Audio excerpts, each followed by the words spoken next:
Hello and welcome to the Game Theory Podcast. I'm your host, Sam Vecenie.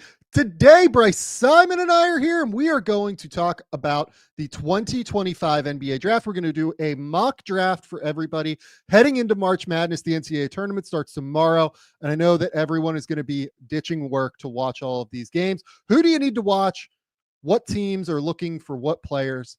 We'll talk about all that and more. But first, let's hit the music.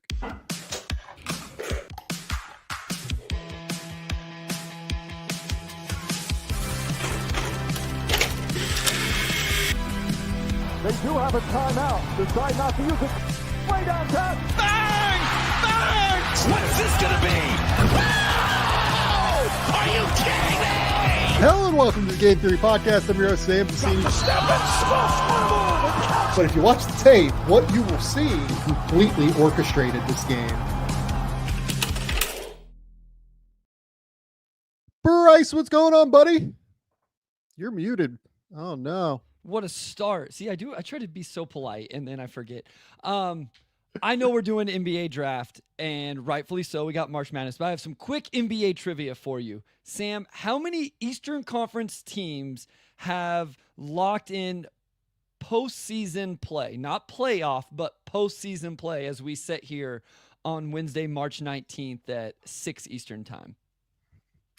I would guess postseason play, so they have to be better than like Chicago or so. Chicago, actually, they don't have to be better than Toronto. Yeah, have to be better than by 16 games than those teams. I would guess like 5. I guess 5. Six teams, including the Detroit Pistons, have already clinched postseason play on March 19th. How many Western Conference teams have clinched postseason play? Oh, Sam it's like Vecenie? one. One. I think it's literally one. And do you know how many teams are completely mathematically eliminated in the Eastern Conference? A goose egg. Zero. It's just funny to me. I have it on, I check it out every day. It actually shows up on my Facebook algorithm, this updated standings from the NBA. And yes, I'm old. I use Facebook. I was literally about to make that joke, so I'm so glad that you did. Yeah, I mean, listen, my students' minds are blown whenever I bring up MySpace. I don't still use MySpace. I don't think that's a thing anymore. You know what MySpace is, right? I am aware of MySpace. Okay, yes, Bryce. right, I am unfortunately also slightly old. Okay, so they're like, wait, what was this? But I just was looking at it before we recorded. I'm like, 6 teams have clinched, no teams are out, and then you go to the Western Conference, 1 team, and then 2 teams are already out over there. So just kind of a fun little thing looking at those standings right now. I love it. It's so funny to me. Okay, so what we're going to do is we're going to break down the 2025 NBA draft. We're going to do a mock draft. We're going to talk through it. We'll talk about order momentarily, but as we start all of these mock drafts, I always like to ask Bryce this question. Throughout this process, you and I have been, I think, really excited about the top 2 picks, down on essentially the rest of this class, I think is reasonable. And the way that I want to ask this question about the strength of the draft is this way. So I texted a friend of mine that, is a director of scouting last night. And I said, actually I said it in a group text, I guess. So, I had multiple answers to this. At what pick after pick 2 is this draft commensurate with a normal draft pick? So in other words, like when you're picking at number 12, it is worth the normal value of the number 12 overall pick. At 16, it's worth the 16th overall pick in a normal draft, average draft, 20th. Like, what is that number for you where you think the talent goes back to being normal in terms of where this draft is situated? Yeah, so that it's a really interesting one, right? Because I think at 1 and 2, I feel pretty good about who I'm picking there. Yeah, I would argue plus value for both 1 and 2 this year. I don't know that I'm quite as high on Dylan Harper as everybody else, but I definitely have him as my number 2 overall pick. So we can talk more about him later, but sure. As I go through the rest, 3 through 7, definitely not overly excited about what I'm taking there. Oh shoot. Maybe end of the lottery, middle of the first round, maybe. Yeah. Like, My answer and this director of scouting answer was 20. yeah. Like right around pick 20 is where it starts to level off and you get like fairly normal value. Now, like this is assuming that LeBaron Philon, Miles Bird, Carter Bryant, all of these guys actually declare for the draft and don't stay in order to, reap the NIL riches and rewards that will certainly be there for them, where they will all make well in excess of $1 million. But I think trying to figure out where that slot is interesting. The other thing about this is I actually, when I did a mock draft today, go to The Athletic, take a look at the mock draft in terms of where like teams are on this, right? I also struggled to get to like 59 players. Sure. Yeah. In part because of the NIL situation, just talking to coaches, talking to agents, understanding what these players are going to be worth. Like Braden Smith is a guy that would be, in the top 40 for me, top 45, certainly. The number he's going to get, I'm not going to throw a number out there, but like the amount of money he's going to get from Purdue is going to exceed that of what he would get on a guaranteed rookie scale contract. Now, there is more value toward entering the league earlier and starting your clock and getting to free agency faster. That's where like the real money comes in. But somebody like Braden Smith, where, I don't know if he can be guaranteed to be a, locked in, I'm getting like a fully guaranteed 2-year contract, or if it could be a two-way, if like things really break down. It's hard. It's actually like very, very difficult right now to try and figure out what the depth of this class is going to look like. So I say that to say that, from 20 to 40, I think there's a pretty decent chance that the talent is fairly regular. But from 40 onward, I do worry that this class might be a little bit even more weak than what we normally see, if only because of the advent of NIL. Yeah, I mean, I feel like it's a good draft for, and this may be the norm moving forward, is, automatic guys, like, right? Like guys that are out of college eligibility, you don't have to make this decision. So you go in, and then for every Braden Smith, we can throw out all sorts of names. Guys that go back, you just keep bumping up a slot and bumping up a slot and and maybe you end up a second round pick, and whether that's a two-way or whatever, it gets you a chance you may not have otherwise, because all of these guys have gone back. Like NIL has changed the game. Like we knew this was coming, and the numbers have gotten to a point I didn't think they would get to. Like I knew it was going to be crazy. I don't think I ever anticipated this type where it would be so much that it's like, no, I'm literally going to go back and make more than I would on a two-way contract. So why would I go? Yeah. And I also think, yes, a younger player is going to have an advantage when it comes to the draft, but I feel like the NBA is more open-minded to older players, especially at the end of the first round because of the second apron and stuff like that. I think contenders are looking for older players that can come in and contribute. So you don't completely tank your stock if you are a year older or something like that. Yeah, it's absolutely right. And the other piece of it is that the rev share comes in this summer as well. Yes. And that's, significant dollars. And I know that most of that is going to go to football for football schools, but like, I think I've mentioned this on a show previously, like schools in the A10 that are like, men's basketball focused, obviously the Big East schools, like these schools are going to have a wild amount of money to spend comparatively to what they've had. Like there is more money in the marketplace for college basketball than there's ever been. And it's going to be really, really interesting to see what happens with the depth of the draft because of that. But in terms of the top two, we're really excited about Cooper and Dylan. In terms of the lottery, I think I'm not particularly excited right now. I think that, I think it's somewhat similar to last year, honestly, in regard to that. And last year's draft, as we've seen this year in the rookie class, hasn't been amazing in that respect. And then next year, we're going to get like an amazing class. Like next year is Darren Peterson and Cam Boozer and AJ DeBanza and, Nate Ament and all these guys, right? Like they're going to be fantastic. But I think that it's going to be interesting to track how this draft kind of flows in terms of strength over the next little while. Just real quick, the other thing I do want to say is we thought this was going to be a really good draft at the top as well, right?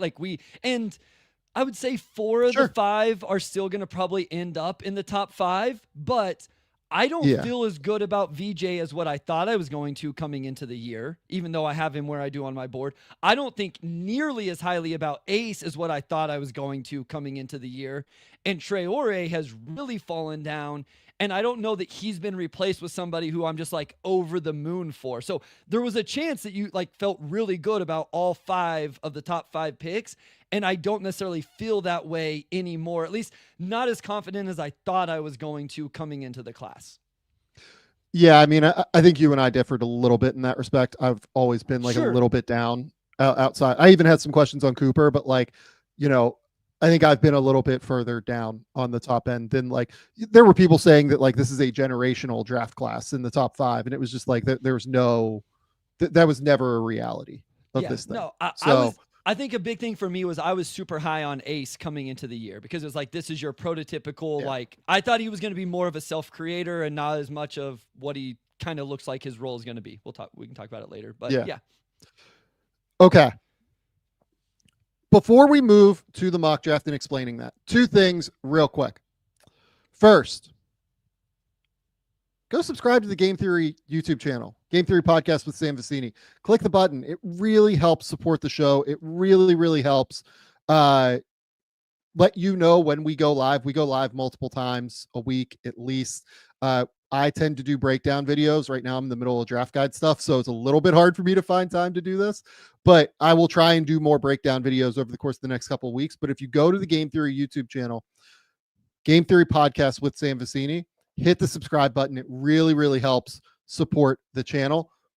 Second, we're going to knock out an ad real quick because PrizePicks is the best place to get real money sports action. With over 10 million members and billions of dollars in awarded winnings, PrizePicks has made daily fantasy sports accessible to all. On PrizePicks, you can mix and match player projections from different sports. You can combine your favorite basketball players with players from baseball, hockey, and much, much more. We love PrizePicks here at Game Theory because of how easy they make it to get that action. The second half of the basketball season's here. The race for the playoffs is heating up. And on PrizePicks, it is the best place to cash in on your favorite sports. If you think LeBron's going to get 24 points this week, if you think Giannis is going to go for like 35, cook up the hot takes with your friends and win real money this basketball season when you and your crew run your game on PrizePicks.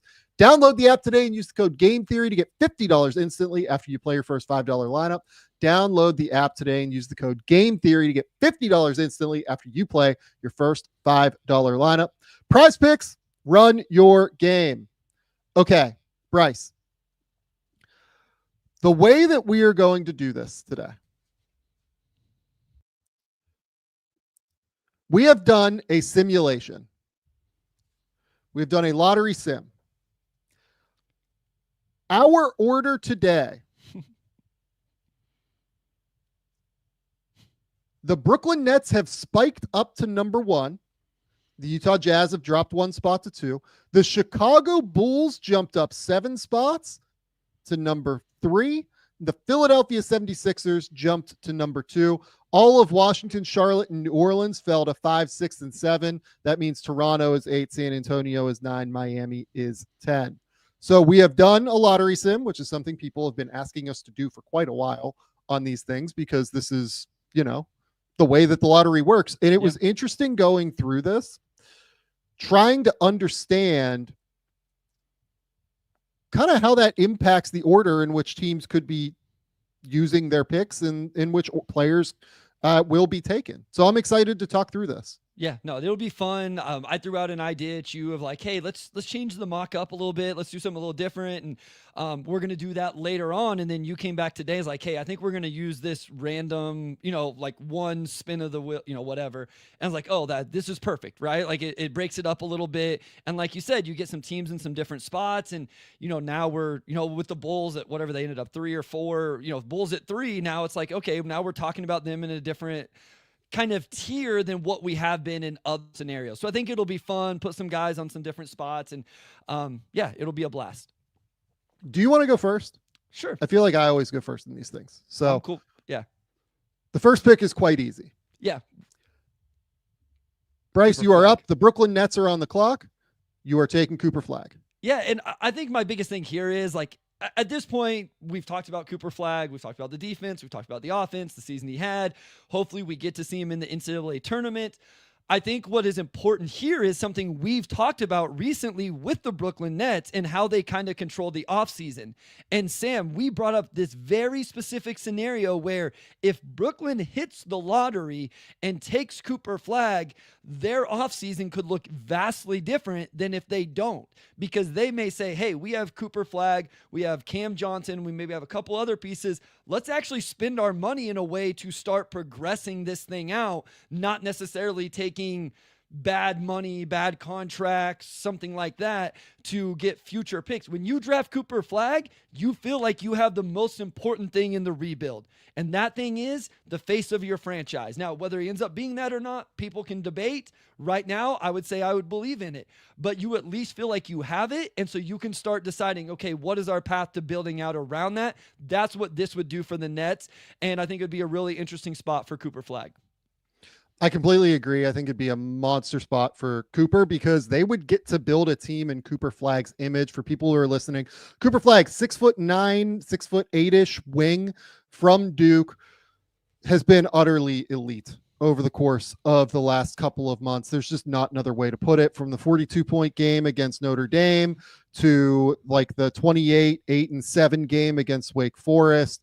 He was a monster against Cal, even like in a game against Virginia where he only had 17 points. He had like 14 rebounds, 2 assists, 2 blocks, 2 steals. He impacts the game across every single level of basketball. There's just not really another way to kind of explain it. And at some point, Bryce and I will do a podcast comparing Cooper and Dylan and everybody to past prospects and where we think they land among the elites of the last, 10 years, 15 years, whatever we decide on. I think Cooper is I don't know that I would say Cooper's upside is quite as high as I thought Zion's upside was. But I will say that I do think that Cooper is probably a better overall prospect than what Zion Williamson is, because to me, the floor is just drastically lower. Up until this like minor ankle sprain that Cooper has, where he's going to be carrying this into the tournament, it seems like. He suffered that against Georgia Tech, if I remember correctly, at the ACC tournament. He just doesn't really have an injury history, much like Zion did. Zion's body obviously was a big question. It might have been like utterly phenomenal. It might have been what we've seen, to this point where there have been a lot of injuries. The way Cooper problem solves on the court, the way that he is so capable of thinking through different things, that's what makes him so special. When you watch him for the first 5 minutes of a game, it's almost like he's taking things into his supercomputer brain and processing. And then like after those 5 minutes, he just like relentlessly attacks the defense and is incredibly special. Over his last 21 games up until that Georgia Tech game where he got hurt, Flag is averaging 21 points, 7 rebounds, 4.5 assists, 1.5 steals, 1.2 blocks, shooting 53, 45, 87. So that is like a pretty large sample now of Cooper being just like a monster, efficient scorer. And I mean, that's what it looks like. It looks like he's going to be the exact kind of big two-way wing that teams covet across the league. I think my biggest thing here would be if you get Cooper Flag, if I'm Brooklyn, my next priority is going and getting a primary initiator. And I know Cooper can initiate offense a little bit, but I wouldn't want to ask an 18-year-old rookie to come in and do that.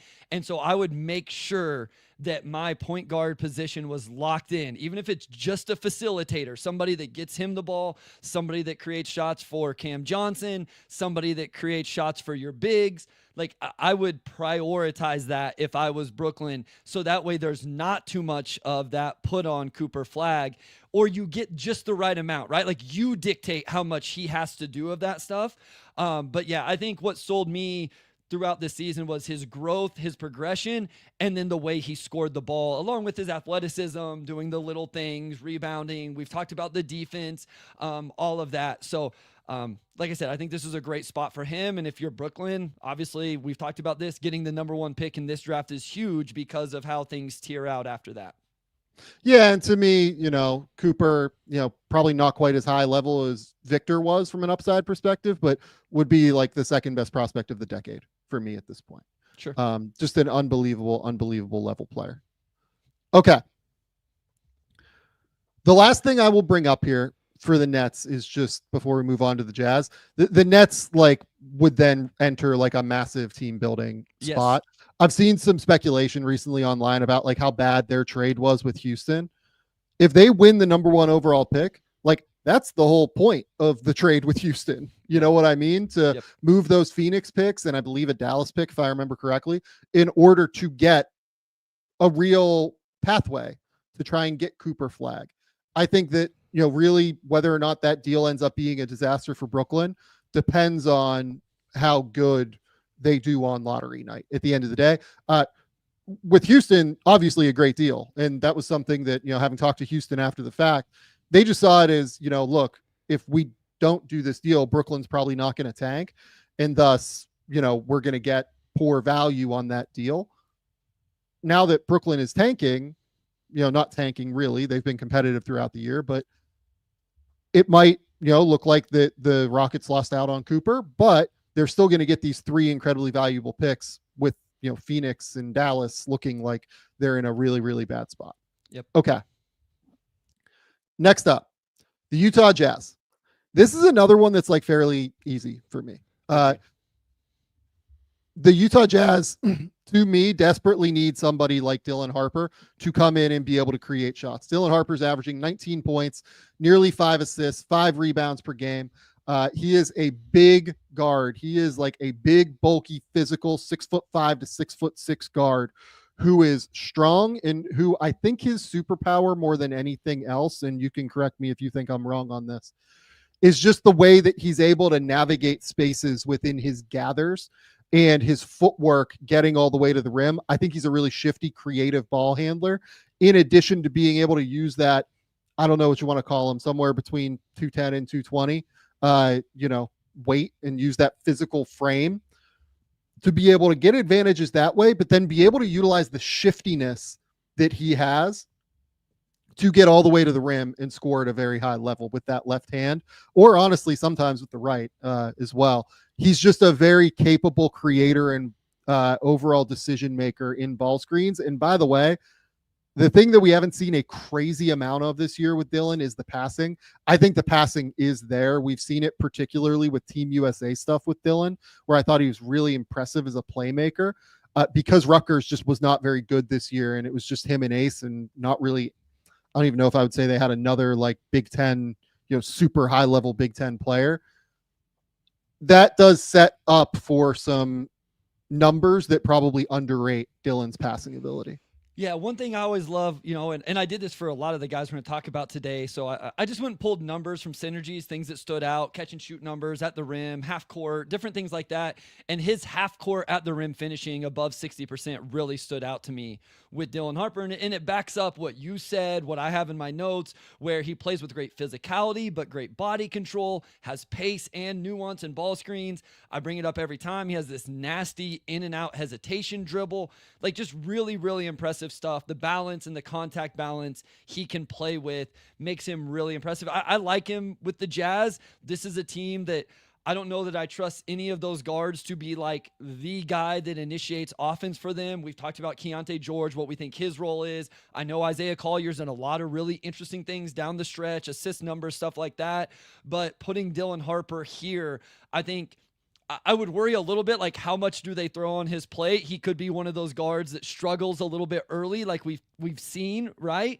But I think big picture, it makes a lot of sense for him, and I think Utah would love adding him to their roster. So just a 6'4", 6'5", primary initiator from Rutgers is Dylan Harper. For those of you watching, listening. Yeah, look. So what are the concerns with Dylan? Right. To me, like pull-up shooting would be one of them. Yes, agreed. Consistently being able to gather into his pull-ups on balance and being able to like really knock those down. We have better track record. We have a better track record on him from high school, obviously, which is a better sign. I'm at least interested to see if he can, continue to grow in that respect. And honestly, the big thing with Dylan is that he's a great worker. And like, I've never heard a bad word about Dylan being a any sort of problem, and I've heard he's a great like kid and awesome work ethic guy. So I would expect that will get better. Comes from like an awesome family. Like his mom, Maria, is just like a really A, high level coach, but like B, really good support for that family as well. Obviously Ron, his father, is important here too. So just an awesome basketball player, comes from a great lineage, really understands the game at a high level. And, I think he is going to be an all-star level player. That's where I sit on it. I am a big Dylan Harper believer too.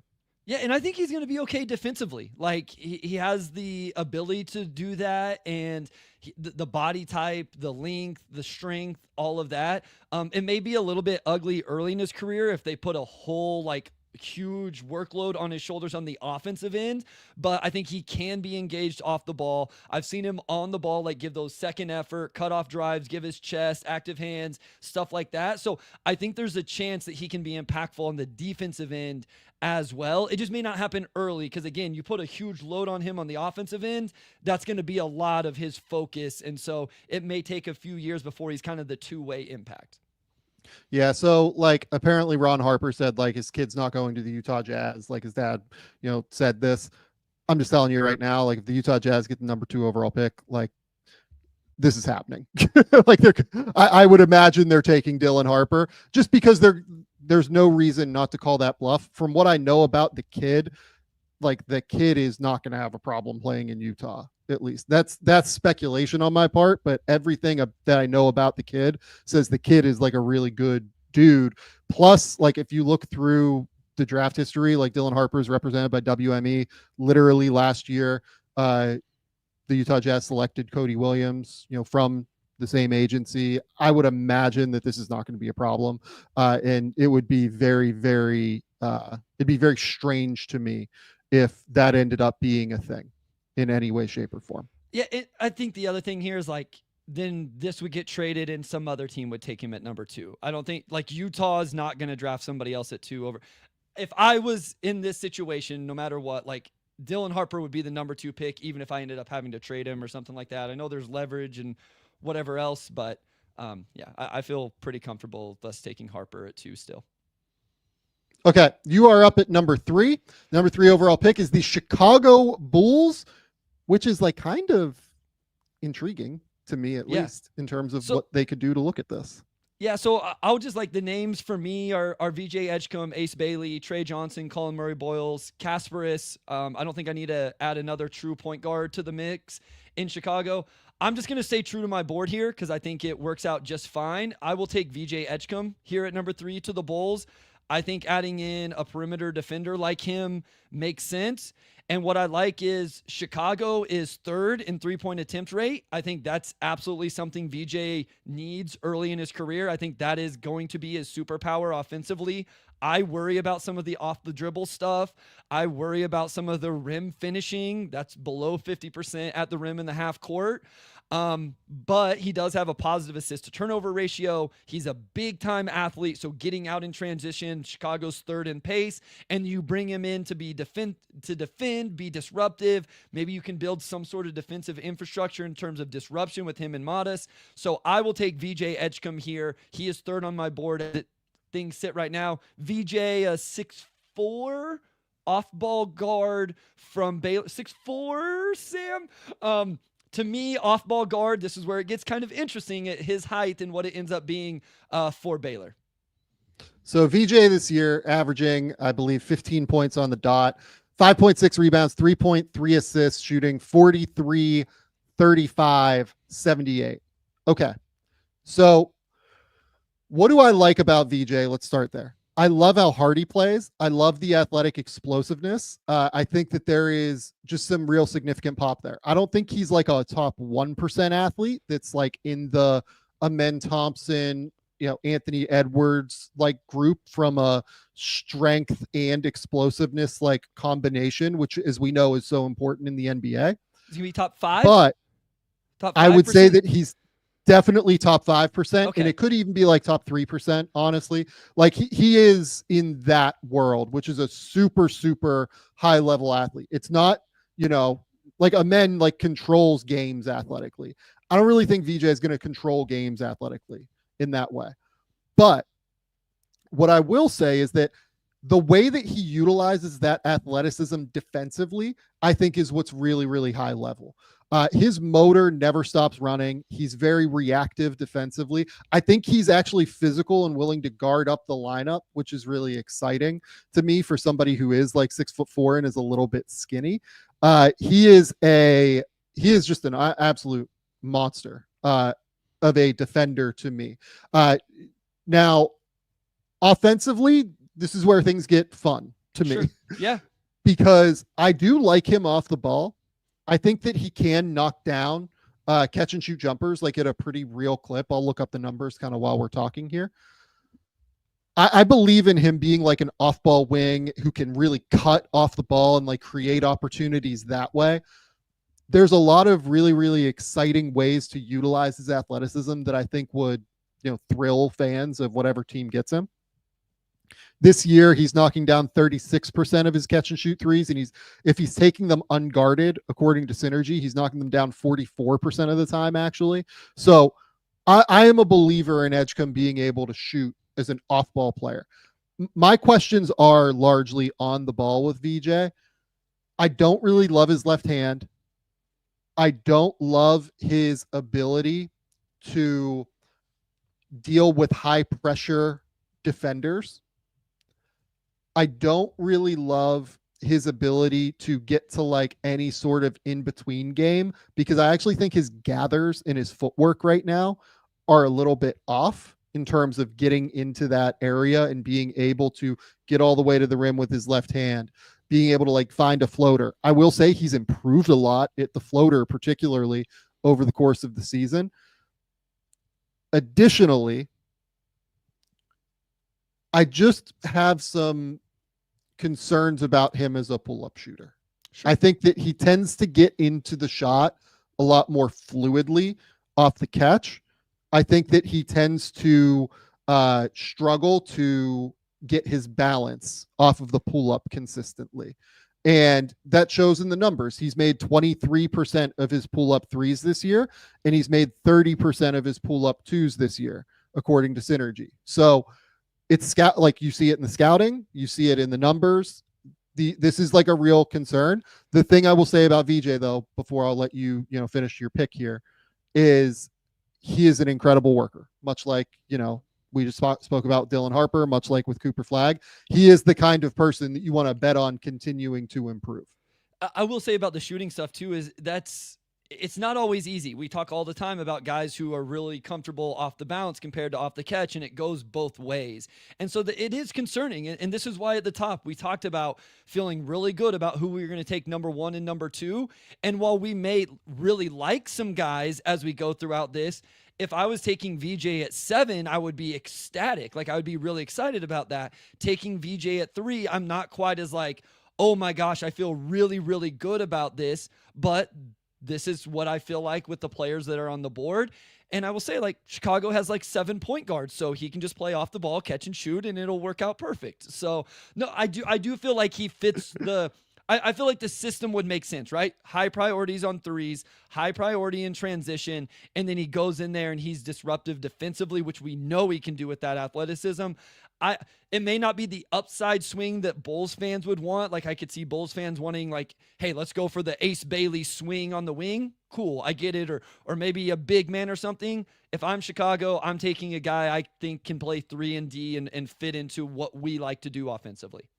Yeah. And the final thing I'll note here is, look, if Chicago is going to pay Josh Giddey, yeah, this is about as perfect a player as you can pair with Josh Giddey because of the ability to defend at the point of attack, because of the athleticism, because of the transition game that he possesses, because of the catch and shoot game. Look, do whatever, think whatever you want to think about paying Josh Giddey. Like, it is what it is. I would say that this is the exact player I would want to pair with Josh Giddey if the Bulls are going to continue down that road. I will also, VJ is the exact player to pair with him. Like, it goes both ways, right? Like, that's the idea of VJ is you play him off of a primary initiator with size like that. So again, I like it. I have no idea what they're going to actually do at the point guard position. Okay. Next up is the Philadelphia 76ers. The Sixers keep this pick by virtue of staying in the top 6.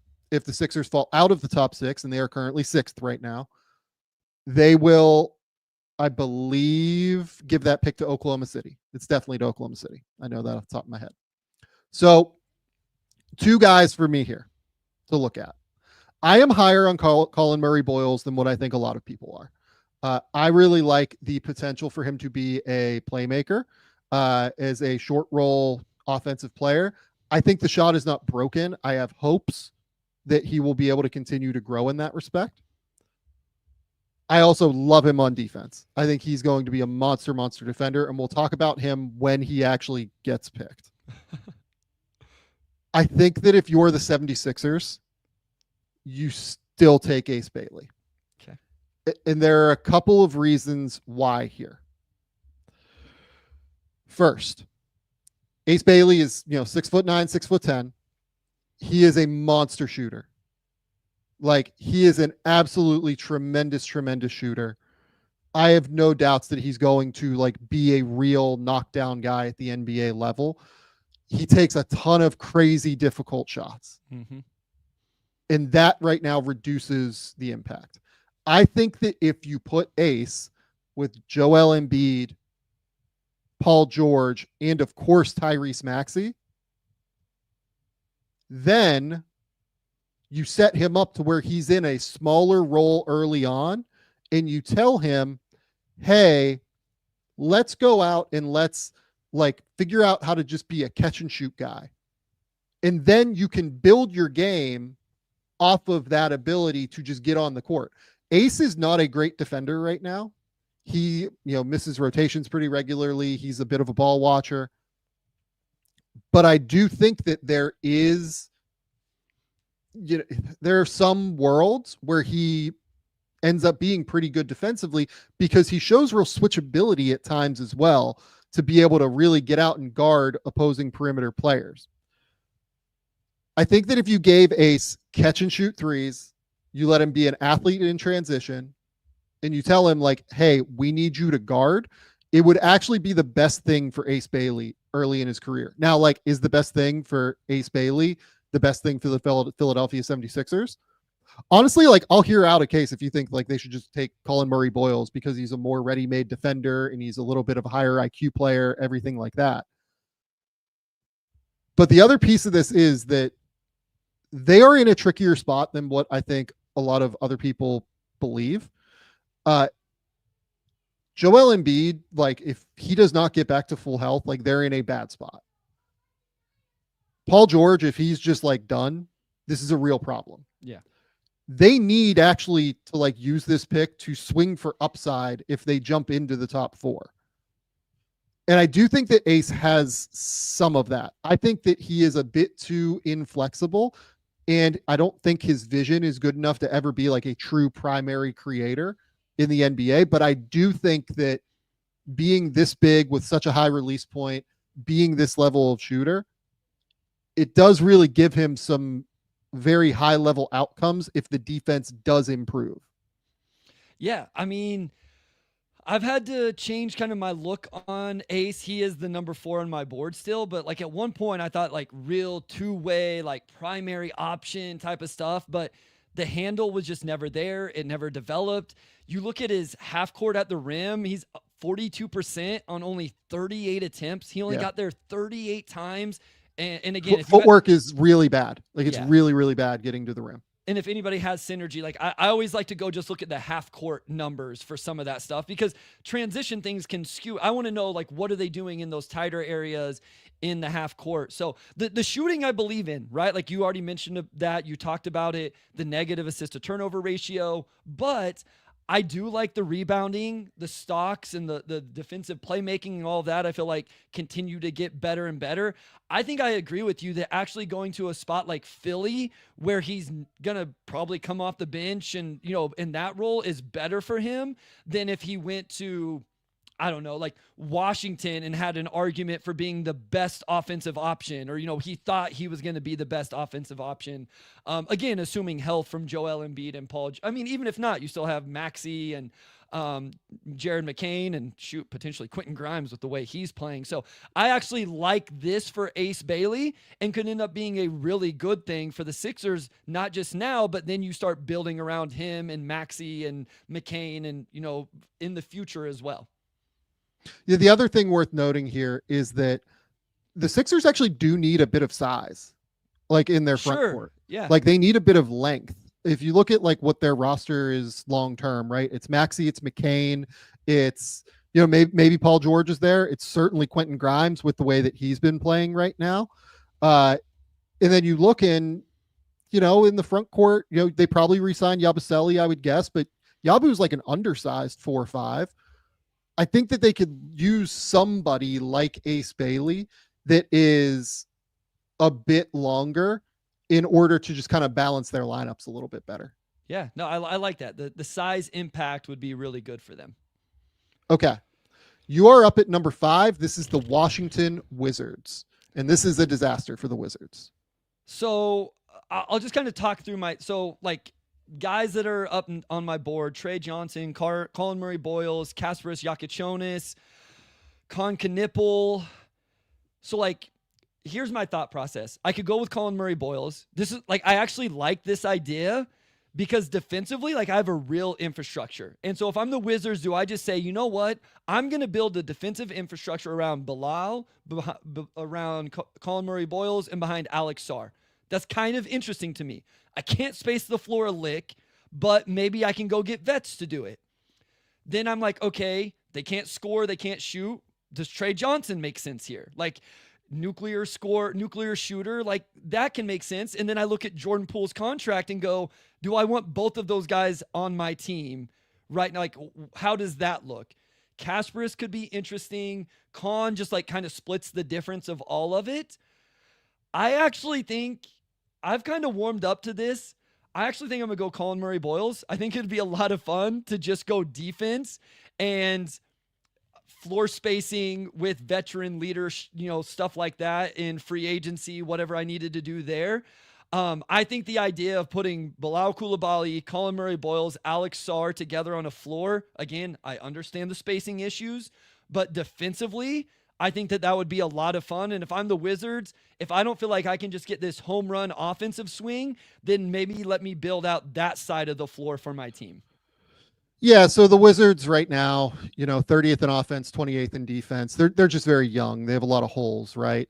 In terms of the young core, you're probably looking Bilal Coulibaly, Bub Carrington, obviously Alex Sarr. Keyshawn George is pretty real. Like, there have been a lot of fun defensive moments with Keyshawn this year. Enjoyed. They played Pistons back to back, and I liked what I saw from him. It was solid. Yeah, so a lot of guys like that, and then they have Corey Kispert locked in long term. They took the flyer on AJ Johnson. You know, you just hope that some of these guys end up like really hitting a high level. I would worry a little bit about like the floor spacing. Yes. I think they would all have like a chance to shoot with Murray-Boyles and Sarr and Coulibaly, but like none of them are there yet. Agreed. Right. So what do you do with that, right? Yep. Do you just like kind of bet on them all becoming shooters? Honestly, maybe. Like Oklahoma City, Will Dawkins in Oklahoma City, who does a majority of their scouting and like draft stuff, along with Michael Winger, who's like an overarching like strategy person and certainly has a say in this too. Comes from that Oklahoma City tree where Oklahoma City tended to draft these guys that were questionable shooters early on in their careers. So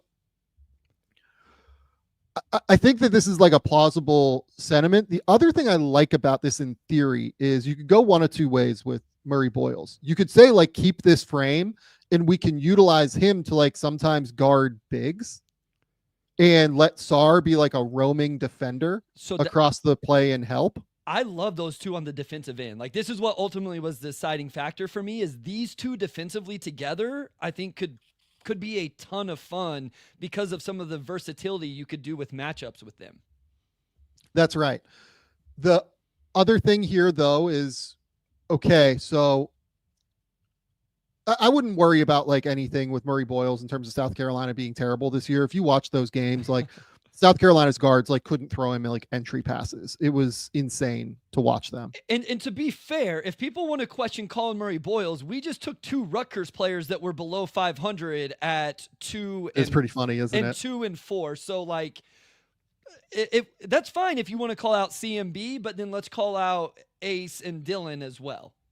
Yeah. So the other piece of this that is real is like I really like Colin Murray Boyles passing. I think that Sarr and him in the front court could be like interesting in terms of like utilizing them in different ways as passer and playmaker. Alex Sarr does not project as like a high level rim runner necessarily. It could be that you use Sarr as like a spacer backdoor cutter on the baseline, is like a corner 3-point shooter, and then you use his athleticism in transition, you use his length defensively, and like that's how you make him work. And then you use like Colin Murray Boyles as like a pick and short role player in ball screens. I think that there is some flexibility here to be able to do some things with Murray Boyles that makes this a really good fit. I probably would not have done this, but the more that I think about it, the more I actually kind of love it. I would be a little bit surprised if they did this in reality, but I like the pick though. Yeah, like listen, I really like as soon as I saw who I was going to be on the board with or on the clock, and as soon as I thought maybe you would take somebody else at 4 and Ace would fall here, I was just like, man, I don't know what I want to do, because it was like I talked through, like those were my options. And eventually I'm just like, I'm going to pick a path here. And that path is going to be, I think this defensive infrastructure will be interesting. And I agree with you. I think if Alex Sarr is going to work as an offensive big, it's going to be like floor spacer, skilled, cut in from the perimeter type of stuff. And while Colin Murray Boyles isn't a lob threat, I believe in his ability to catch, finish around the rim, his touch, his passing, stuff like that. So I think they can make that work. You just have to figure out the shooting around them. And then I love it defensively. So can you compare Colin Murray Boyles and Jeremy Sochan? So I think that Murray Boyles has a much better chance to shoot than Sochan, to be honest with you. I never really bought into like the Sochan shooting thing necessarily, but I think Sochan's a more versatile perimeter defender. I think that Murray Boyles is like a really good help defender, interior defender. And by Sochan, I mean like more versatile on ball perimeter defender. I think that Sochan is a better passer in terms of like once he gets an advantage, like if he's looking at a 4-on-3, I think he really diagnoses and processes that quickly. I think Sochan is better at like, attacking a closeout or like cutting and then like making a quick read pass. I think that they are somewhat comparable. It really just depends on what you want. Ultimately, I see Sochan more as like a 3-4-ish kind of player, and I see Murray Boyles as more like a 4 that might be able to be strong enough to guard 5s. Like just like slight differences in the way that they get utilized, I think is the way that I would phrase that. Okay. Next up, we're going to do a quick ad read. Shout out to our good friends over at NUTRAFOL. This year, there's nothing holding you back from loving your hair again. Hair is so much more than what you see on the surface. It's a reflection of what's happening inside. Let NUTRAFOL target the key root causes of your thinning hair and help you grow stronger, healthier strands from within. NUTRAFOL is the #1 dermatologist recommended hair growth supplement brand, trusted by over 1.5 million people. See thicker, stronger, faster growing hair with less shedding in just 3 to 6 months with NUTRAFOL. It is physician formulated with 100% drug-free ingredients. NUTRAFOL supports healthy hair growth from within by targeting the key root causes of thinning, from stress to hormones to aging to nutrition, lifestyle, metabolism. It goes through a whole body health process to target what you need to stop hair thinning. Start your hair growth journey with NUTRAFOL for a limited time. NUTRAFOL is offering our listeners $10 off your first month subscription and free shipping when you go to NUTRAFOL.com and enter the promo code Game Theory. Find out why over 4,500 healthcare professionals and stylists recommend NUTRAFOL for healthier hair. NUTRAFOL.com, spelled NUTRAFOL.com, promo code Game Theory. That's NUTRAFOL.com, promo code Game Theory. Okay, I'm up now at number 6. The number 6 overall pick here is the Charlotte Hornets. What I am looking for with the Charlotte Hornets is like defensive infrastructure more than anything. This is not a great area of the draft to find that, in all honesty. So I'm looking at the next 1, 2, 3, 4, 5 names, and I'm like, I wouldn't think defense with any of those 5 names, at least on my board. Your board's obviously different than mine, but yeah. And really for me, like, this depends on what you want to do with LaMelo Ball. Like, let's assume that, there have been rumors that LaMelo like could be on the trade block and not be on the trade block. Who the hell knows? Let's assume that he's not. And let's like take somebody that fits within what Charles Lee wants to do, that fits within what, this front office, which I think has done a really good job under Jeff Peterson accumulating draft picks, wants to do. I will say, like, AA is right here. If I was Charlotte, I would actually probably try to trade down. That's an actual real statement that I feel comfortable with. Or trade up. I am going to take VJ Edgecombe. Or trade up to 3. Yeah. I am going to go Trey Johnson here. Okay. And I am somebody who has like some questions about Trey Johnson, to be sure. And I actually do have like some questions on, honestly, like I have Con higher on my board than I have Trey Johnson. But I think that Trey is probably the off-ball scorer that makes the most sense if you're building around LaMelo Ball and Brandon Miller particularly. I think that that's probably the move that, works for them. They could use another like high-level shooter more than anything. And with LaMelo and Brandon Miller there already and established, hopefully with Brandon in his case, hopefully he gets back from injury and continues to go. My hope would be that he could, again, much like we talked about with Ace Bailey, kind of slide back and be more of like an off-ball wing that is not taking these crazy pull-up jumpers all the time that are absolutely tanking his efficiency. He's shooting, 43% from the field right now. And it feels like everything is hard for him. Now, the downside to this pick is like they wouldn't be getting any rim pressure, but there's not a guard here that really provides a lot of rim pressure. I also like Brandon Miller sliding down to the 3 more as opposed to being a 2. I like Trey a little bit more as a 2 than I like Brandon. So if you have a long-term core of LaMelo Ball, Trey Johnson, Brandon Miller at your 1, 2, 3, and then maybe you keep Mark Williams, maybe you don't. I like this idea of having these like real shooters out there, real offensive threats. You could take Con here. I think Con's like a completely reasonable selection here. I like Trey a little bit better defensively. I actually think Con's a better collegiate defender than Trey Johnson is, but I think that with the speed that Con is going to lack at the NBA level, he's probably going to be attacked. I don't know if Trey Johnson will be as attacked. He's not a disruptive defender, but he knows where to be at least. And I worry about Con a little bit more in that respect as he moves up to the NBA level. Yeah, I'm with you. The more I've looked at Trey as like this little bit more off the ball shooter and taking now what I'm worried about is, and we talked about this a lot. We had somebody ask us about this with Trey Johnson in terms of floor spacing, is can he take that stuff out of his game? Can he take the isolation, Sure, tough, contested mid-range jumpers off the, because I don't think he's getting those off in the NBA. Like I don't think he has the twitch and stuff like that. But yeah, he doesn't separate all that well. Correct. But what I do like is 15 of 29 on 3-pointers off screens, 5 of 12 off handoffs. So that's 20 of 41, 50% on these kind of like movement off ball screen type things. Good catch and shoot numbers and solid off the dribble numbers from 3.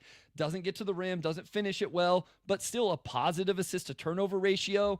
Like I just kind of have bought the floor spacing, just off ball shooter stuff.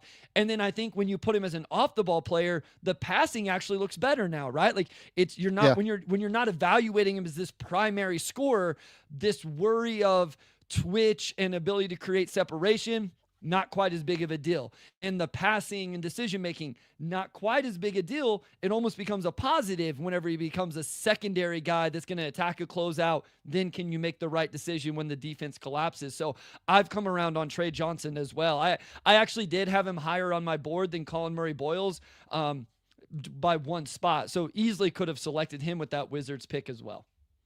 Yeah, so I have Trey at 7 on my board, so like right around this area, clearly in this tier with guys. And at this point, it's all about like what you're trying to build this core around, in my opinion. And look, like people can say like, Brandon Miller is not strong enough. I think I saw someone say that in the comments, like Brandon Miller is way too skinny to guard threes. Honestly, like if you're betting on Brandon Miller becoming a primary player within your franchise, he's going to have to get stronger. Like that's just kind of the reality of the situation here. If you're betting on Brandon Miller being a real dude for the Hornets, he just has to get more physical. And that hinders him not only on defense, but it also hinders him on offense, being able to get to the rim, being able to maintain his balance and control on his drives when he attacks closeouts. I've had people question, like, are you guys like way too down on the 3-point volume? I love that he takes like 10 threes a game. I have no problem with that. It's more that he has to be able to have an answer playing off of that too. And right now, I worry that he doesn't actually have an answer playing off of the threat of his shot because he is not strong enough to be able to consistently get to the rim. Yeah. No, I mean, he's going to have to guard. We can argue 2s versus 3s all day. Ultimately, like he's going to have to be able to guard physical players. And there's so much switching in the NBA. You end up guarding across the lineup on a lot of those situations. He has to get stronger for both ends of the floor to hit what I thought he would be as a 2-way player.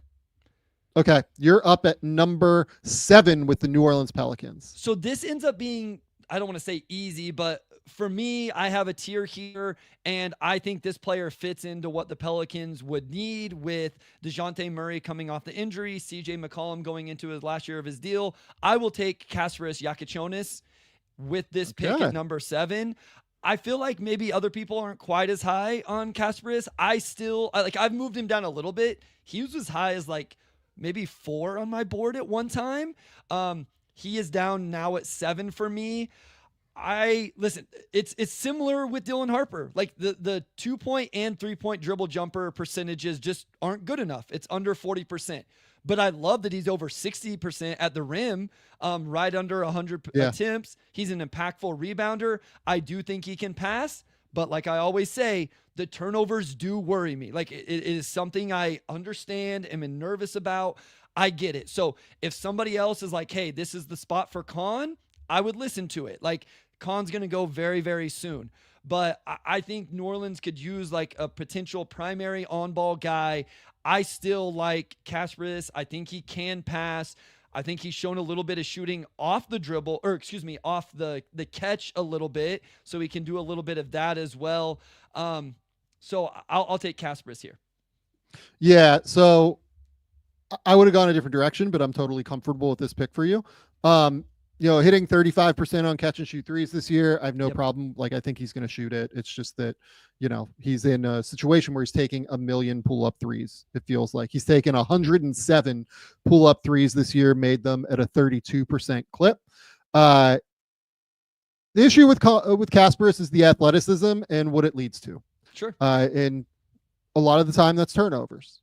And Kasparis right now is averaging, I think on the season, like 3.5 turnovers per game. But if you look at it against like higher level competition consistently, I'm going to pull up his page right now. I believe that the turnover rate like goes up a decent amount. So against tier A competition, he has a 25% turnover rate, according to KenPom. Throughout the course of the season, it looks like it is at 22, which is still very, very high. What I will say is that, like, even in spite of the flaws with Kasparis, he still has like a 60 true shooting percentage this year because he knocks down his shots. He gets to the line a very real amount. He gets to the line 5 times a game because, again, his gathers are very strong. He's very good at getting to the basket. He finishes when he gets to the basket. And on top of it, he's a very high-level passer. Like, some of what happens with his passing is that he gets a little bit too creative and gets a little bit over his skis from time to time, not recognizing how tight his windows are. And he just throws like insane looks, right? Like Yeah. completely bonkers, like out of this world. What are you thinking passes? I still respect the vision and the creativity enough to where I'm like, this is a guy that I really like and I am really excited to select. I also agree with you that like they probably do need an on-ball guy, given that DeJounte is going to miss a pretty substantial portion of next season in all likelihood, if not all of it, given the Achilles injury. Those things take forever to come back from. And that CJ, could be a trade candidate this summer, could be a candidate, to be moved at the end of next year, right? Like, it's a tricky spot. Now, here's the other thing. If I'm the Pelicans, what I'm leaning into is leaning into Zion more on the ball, like at the point. That's fair. But sure.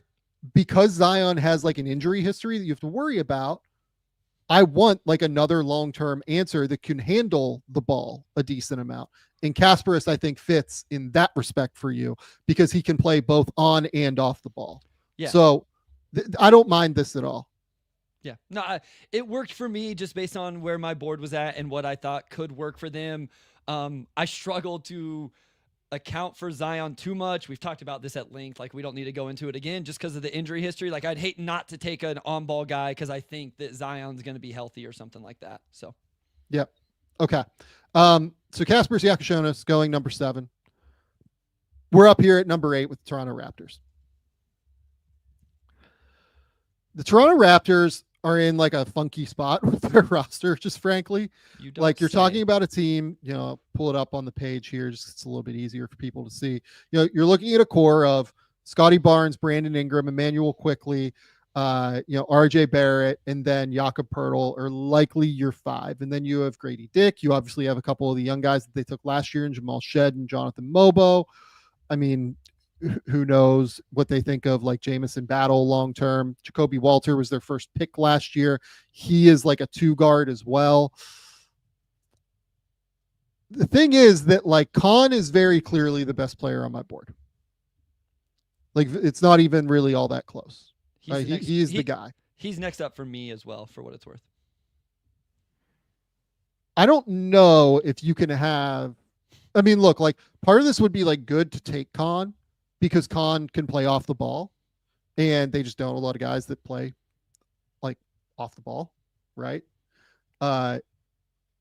Man, this is a hard one. But this is actually like a really tricky spot. I will say your 2 guys that you've drafted recently that are coming off the bench for you already do play off the ball in Grady Dick and Jacoby Walter. So now I'm not trying to talk you out of it. I'm just saying like now you're adding Khan to those 2 guys whenever all of these guys are already coming off the bench. It's interesting because like the easiest fit for me is Ace and Newell. Yeah. But like this is just so early to me for Ace and Newell. Talk through why not Derek Queen or Common Malawach just for people, because I'm sure people are saying bigs. I'm just not as high on Malawach as like other people are. I think we'll talk about him whenever I take him. And honestly, like there's a case to take him here for sure. Like there is a real case to do it. I would just take Derek Queen ahead of him, and Yeah. maybe that is what I'll do. So Like, Queen, if you don't take Con, Queen was the name that stood out to me. yeah, I think they have too many wings. Like, I don't think it helps their roster balance. I don't think it helps their lineup balance. Like, I'm gonna go Queen here, I like it. and I'm gonna take the upside swing. So Derek Queen, like 6'10" big, 245-ish pounds, playmaking big, like 16 points a game, 9 rebounds, 2 assists. That 2 assist number way underrates his passing ability. Yeah. Like, he is a very creative playmaking passer. Yeah, He gives them real quick, something a little bit. Negative Go assist ahead. to turnover ratio that doesn't outline his actual playmaking ability. Yeah. So Derek Queen, to me, the reason that this works is kind of like, I love the idea of them getting like a playmaker center at the 5 who can pass, because Emmanuel Quickly is like okay at that. Brandon Ingram likes to hold the ball a little bit and, make passes that way. Scotty Barnes can certainly pass, but they actually might have the length to be able to account for Queen when he's on the court. I also wonder, like, if Derek Queen ever shoots, like, he is a real candidate to play the 4 to me, but right now he's just shooting like 15% from 3, so it's very, very difficult. The thing with Derek Queen is that he is a terrific ball handler for the center position. He would give them real grab and go potential. He would give them the ability to like get up and down the court in a serious way. Connor Andrews brings this up. Like, this is an extremely Darko pick for the Raptors. Like, Darko would love a big that can genuinely like grab and go on the break and go and create, like, in situations like this. He's very different from Pirtle. He gives them something a little bit new and a little bit different than what they currently have. You can play big lineups with, like, if you wanted to try out Queen at the 4, like, I'd be open to like Queen, Pirtle, Scotty. I mean, there'd be no shooting on the court, but like maybe you can just outrun teams on some level. And then, like, if you have like Brandon Ingram and RJ Barrett, that's like, 5 guys that are 6'6" plus, with Barrett being the smallest player on the court. That's kind of intriguing to me. The issue with Queen is, A, he doesn't shoot it, and B, the defense is a real question mark. They pre-switch him in just about every ball screen, it feels like, or a ton of ball screens. I won't say every ball screen. Him getting north-south defensively, to me, is a real worry. I feel like he stops and starts poorly in those situations. But I love the playmaking ability, and he does give the Raptors something different than what they currently have. Yeah, and we've talked a lot about like guys that have to play with the ball in their hands on that team. At the end of the day, like, they're going to have to figure out how not to play with the ball in their hands. And so adding another guy that can do that, like, this is part of the equation if they keep this specific team together. So I feel like I haven't done a good job of this over the last few picks. 6'10" big from Maryland, Derek Queen, played on the Montverde team with Cooper Flagg. If we go back, Kasparas Yakichonis is a primary initiator at Illinois. Colin Murray-Boyles is a forward. Trey Johnson, guard at Texas. So just to go back to those guys, just so people, South Carolina for Colin Murray-Boyles. So just for everybody to get caught up on that stuff. I love his touch, like, really good, around the rim, stuff like that. Gets to the free throw line, big time rebounding numbers, and the decent stock numbers. And again, I don't think the assist to turnover ratio speaks to how good of a passer he is. Okay. Number 9, the San Antonio Spurs. This is like the easiest pick. Yeah, thing. They run to the podium to select Con Knipple. Yeah, so Con Knipple just won ACC tournament MVP with Cooper Flagg being out. Was tremendous in those games. I think he averaged like 21 points per game, 6 rebounds, 5 assists, shot it incredibly well. You got to see what he would look like as more of a primary player. Yeah. I have Con at number 5 on my board personally right now. I think he is just like a dude that I really, truly believe in at a super high level. Why does this fit for the Spurs? Because he shoots the ball extremely, extremely well. He's 15 of 40 off screens, so I like the 40 attempts there. Catch and shoot numbers are all over 40%. Free throw percentage over 90. Even like almost 50% on 2-point dribble jumpers. Only 28 attempts, so not crazy. But like, here's the other thing: he had 61% on layups in the half court. positive Yes. assist to turnover ratio. Like it just was, I was trying to find the negative, and you alluded to the defense earlier. So, but like I was trying to find the negative offensively, but for a Spurs team that has their guy in Victor, has their number 2 in De'Aaron Fox, now you got to put floor spacing around them. They're 18th in the NBA in 3-point percentage. Khan has a real argument for one of the best floor spacer shooters in the draft, and he's shown ability to do a little bit more in terms of an advantage exploiter, and you have Victor behind him to clean up any of the messes on the defensive end. To me, it's a home run. Yeah, this is like an absolute home run. And I'm so glad you brought up cleaning up the messes on defense. What do you think of Khan on defense at Duke? I actually think he's like a pretty solid college defender. Yeah. So gets in the stance, physicality to hold up on the ball, especially at the college level, going to compete. He's going to give something up, but it won't be from a lack of effort. Gotten lost off the ball, definitely ball watchy, has some off ball screen navigations at times. I just worry sometimes with guys where the notes are like competes, gives. Yeah, right. That's gonna be great, but whenever I'm not like, oh, the foot speed is awesome or the hips are awesome, that makes me nervous when he's playing against dudes at the next level. Right. No, so not very flexible in terms of his hips. I'm glad you brought that up. And just slow. Like we talked about, VJ being a top 3% athlete or whatever. Like Khan is probably like a bottom 5% athlete as an NBA wing, right? I love the player. He's remarkably skilled, and I think that he's going to be fine in terms of getting to his spots in the NBA because of how sharp he is as a shooter and how good he is with his pacing and his tempo. But defensively, he competes and he's tough and he's physical and he knows where he's supposed to be. He's just going to get attacked. Like he is going to get attacked in space by guards. I actually think that like he will probably be okay-ish, by whatever the standard of okay-ish is, against the bigger guys, like because of his strength your and stuff. Tatums, like your Lucas, etc. I'm not saying he's anywhere near a stopper. Like if he will hemorrhage points like everybody else does, but the guys I worry about with him more are actually like your Garlands, your Lillards, like guys that are like shifty and are going to be able to like stop start and like really cause him problems, and can also shoot. So here's the thing.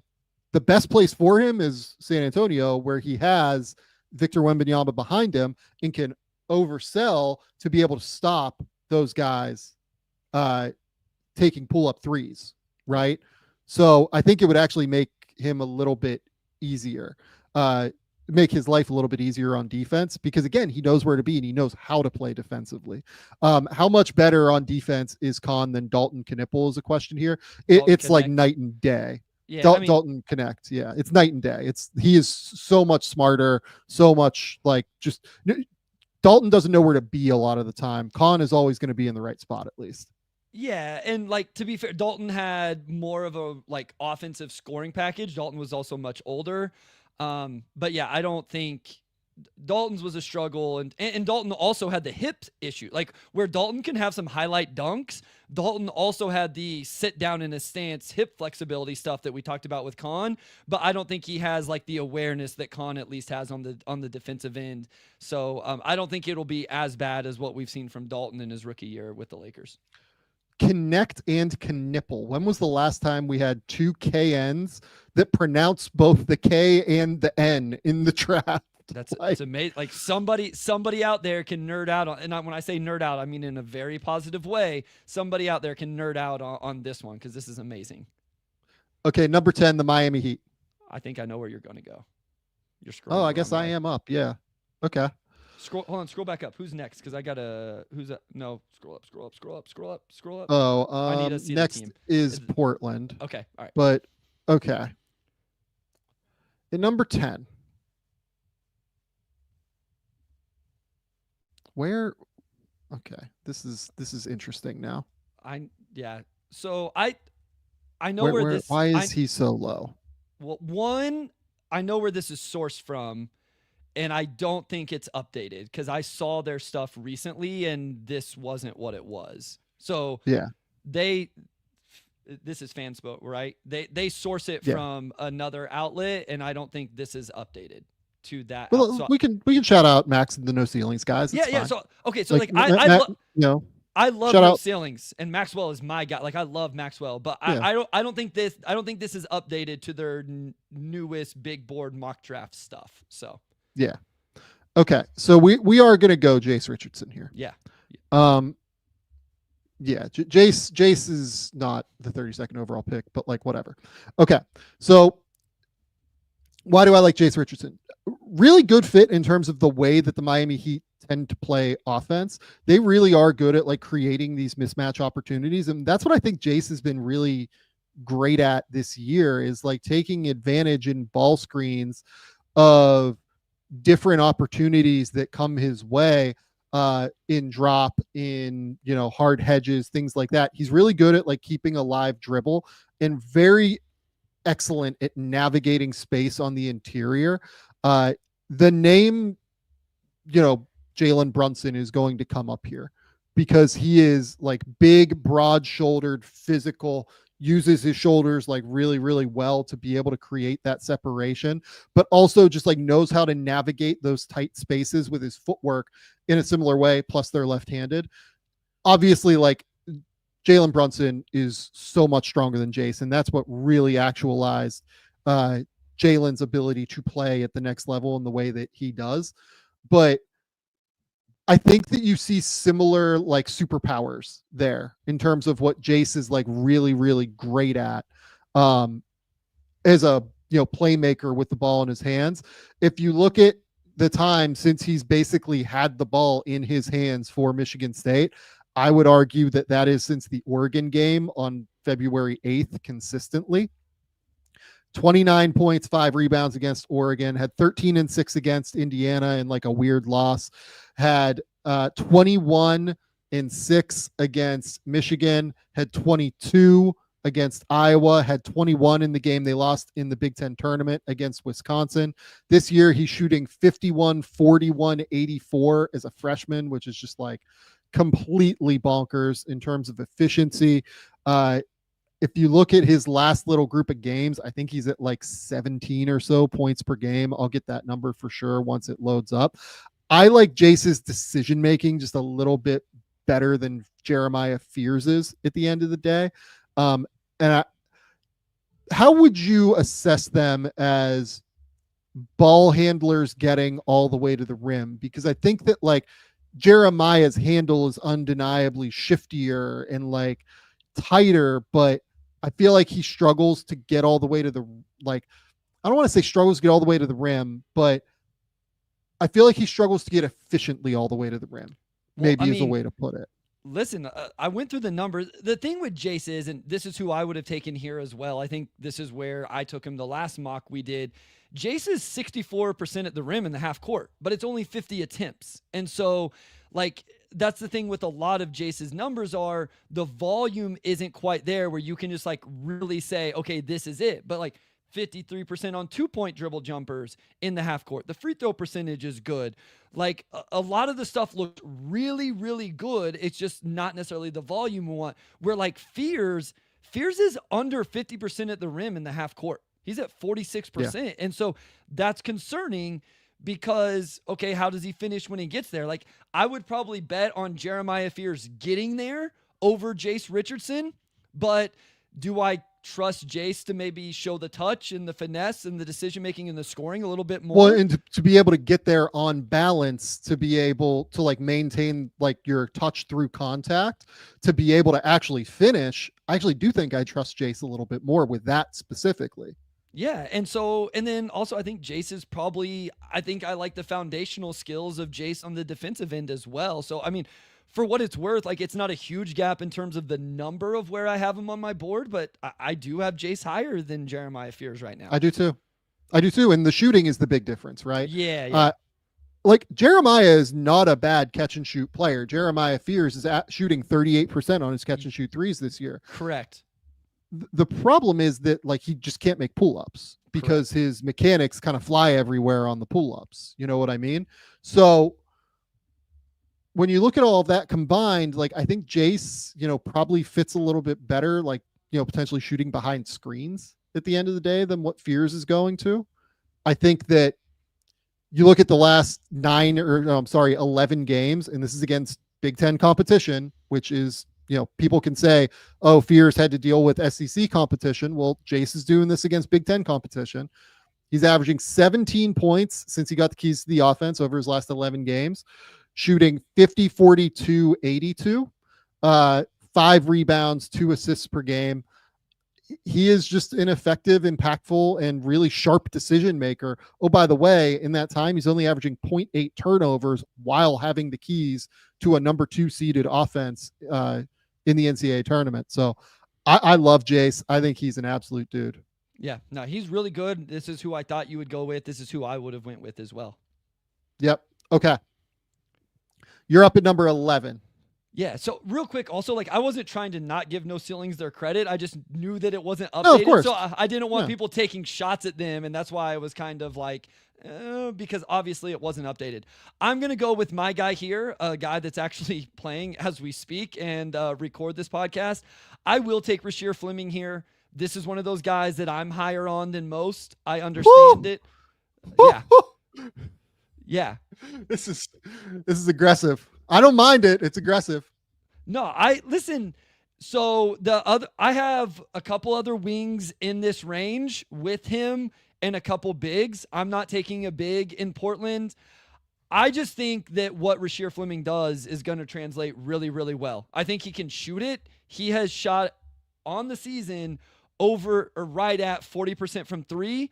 People then pointed to the free throw percentage. That's up to 74% on the season, 77% in conference play. He offensive rebounds, he defensive rebounds, almost 9 rebounds, 3 stocks, finishes, gets out in transition, all of that stuff. I know the one big question. I understand it. You're going to bring it up. I'll let you bring it up. I get it. I think he's a player that knows his role, will fit in his role, and I think he's a guy that can slide in and with his length and what he can do will fit very well in Portland, and I think that he's going to be a really good NBA player. So like 6'8"-ish, 6'9", big physical frame, 7'4" wingspan, very explosive vertically as an athlete, I think is the fairest way to put it. Yeah.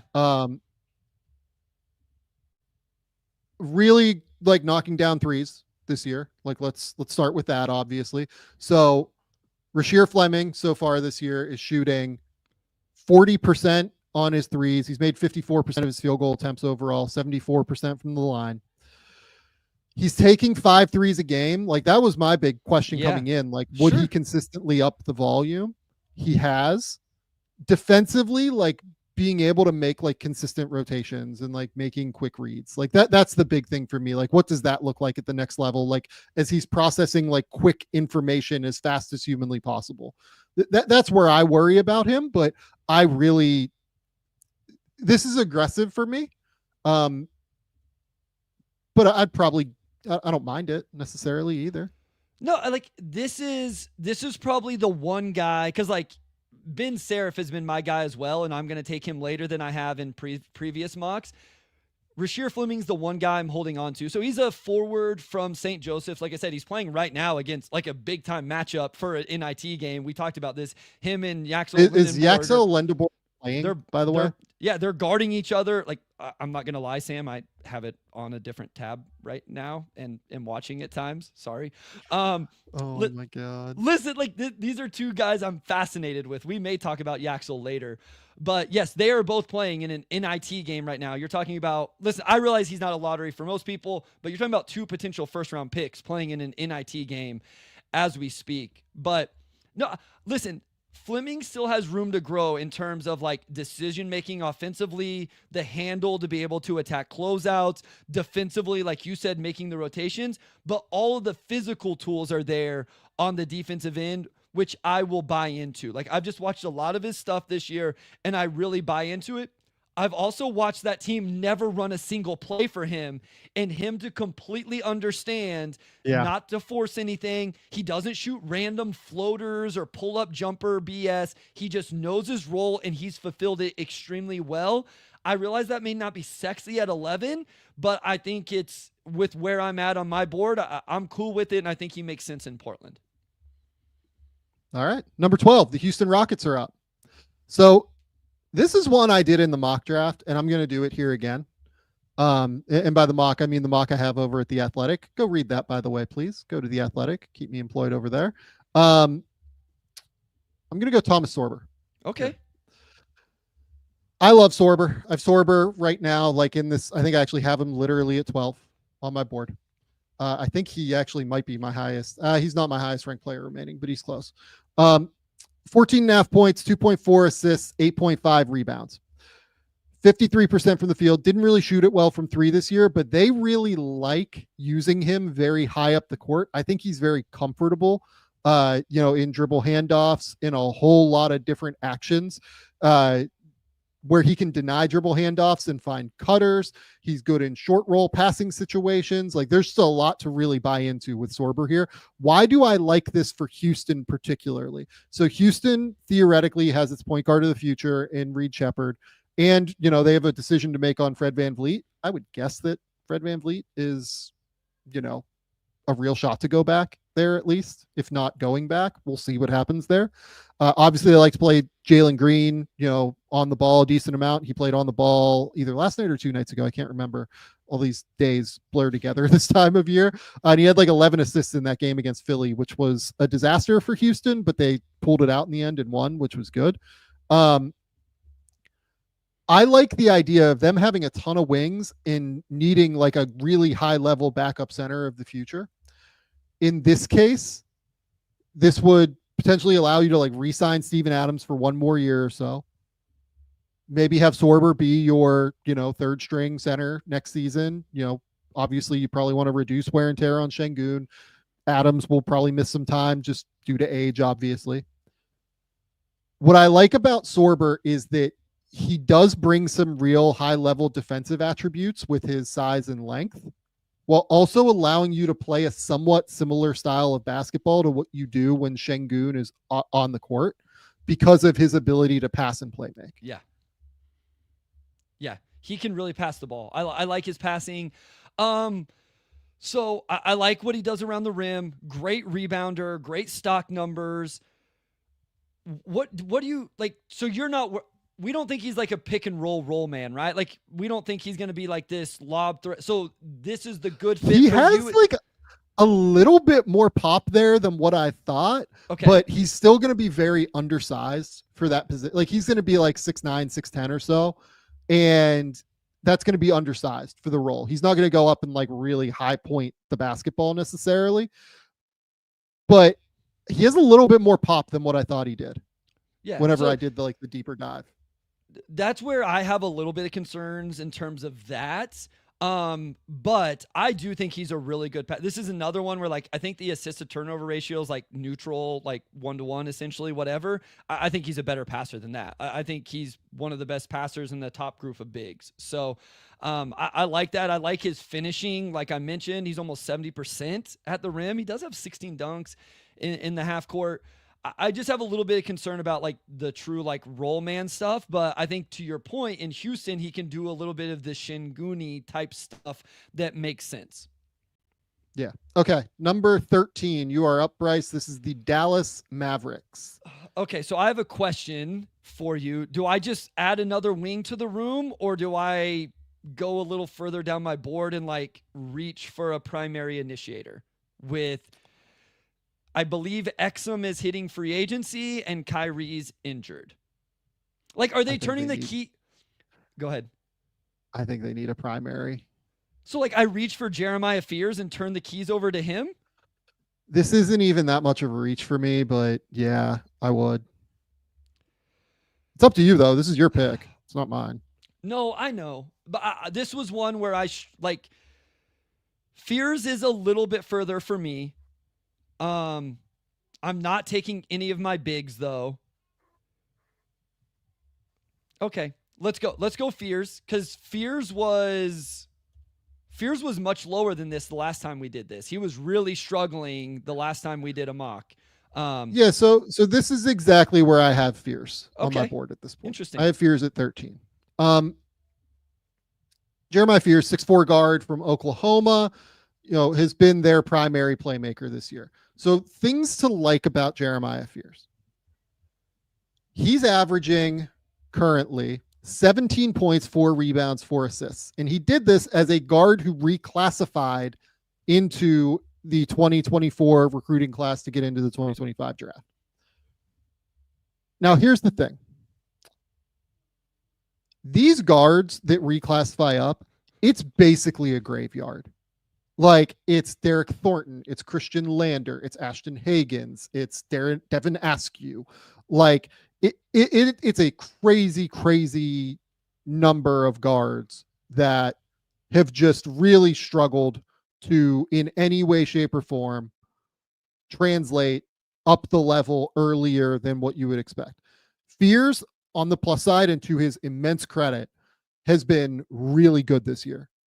And we'll talk about some of the negatives, but like, his handle is incredibly shifty and creative. He is very quick. He has a great first step. He is like very capable as a player in ball screens. He has like zero fear, like negative fear anytime he's on the court, except for what's on the back of his jersey. Like, there's nothing there.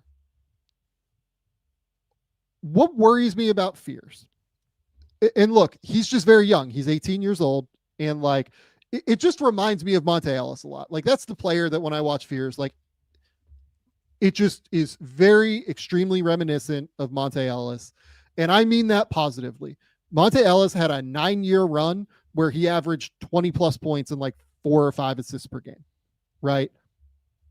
But sometimes, like, he was much better getting into the mid-range, much better scorer from the mid-range. Fears also a much better scorer from the mid-range. I think he's shooting like 45% on pull-up 2-point shots. Fears is just not super strong. I don't love his gathers getting all the way to the basket, as we talked about during the Jace Richardson segment. 46.4% at the rim. People were kind of melting down about like his half-court rim, ability to derive shots in the half-court at the rim. He's taking like 3 a game. Like, that's like normal for like somebody like this, like taking 3 shots at the rim per game for a high-level guard. He's actually like a little bit less than that now, because as he got into SEC play, as opposed to playing these like really bad teams out of conference, because Oklahoma's schedule out of conference, outside of the Bahamas, which, they played Providence, Arizona, Louisville, like 2 really good teams there. And then they played Michigan as well. Was not very good. Like, they played East Texas A&M, Stetson, Northwestern State, Lindenwood, Alcorn State, Central Arkansas, Prairie View A&M. Those 6 teams, 5 of those 6 teams are outside of the top 325 in KenPom right now. And I think that kind of threw the numbers off a little bit. But like, he was great against, Arizona, for instance. He was great against Michigan. Like, it's not to say that he's just like a stats guy against bad teams. Like, he has shown time and again that like he steps up in big moments, like he did against Kentucky. The issues are the shooting is just like not there right now. From distance, he's shooting, to pull up the number, 27% from 3. It's particularly not there in pull-ups. Mm-hmm. He's shooting 19% from 3 on his pull-up attempts there. It's very, very tough. On top of that, he's shooting 46% on his attempts at the rim. So basically, you have a guy in Fears that is not really a great finisher at the rim and not a pull-up scorer. So he's going to have to live in the mid-range. Yep. Which can be inefficient. On top of that, like, you're talking about a very high turnover player who, in terms of his passing, like, I think he sees things like semi-regularly. Yeah. But has to gather with both hands to be able to make the pass, because he doesn't feel like super strong to me, like in terms of like being able to whip the ball with velocity, like with one hand, you know what I mean? Off of a live dribble. Yeah. I've done a lot on Fears because I'm like trying to figure out like where to place him and where to slice him in this thing. obviously Dallas just needs a primary playmaker. This is a perfect bet for them to me. But I love the ability to get to the line. Like, he draws contact at a really high level. Again, even though he's not a great finisher, there's no fear going toward the rim. If he gets stronger and like is capable of working on his footwork, he has a chance to be like a very high level scorer. I just don't love the process right now, and that's what worries me. I don't know if he's ever going to be like a super high level passer playmaker that allows him to play the point like regularly in the NBA.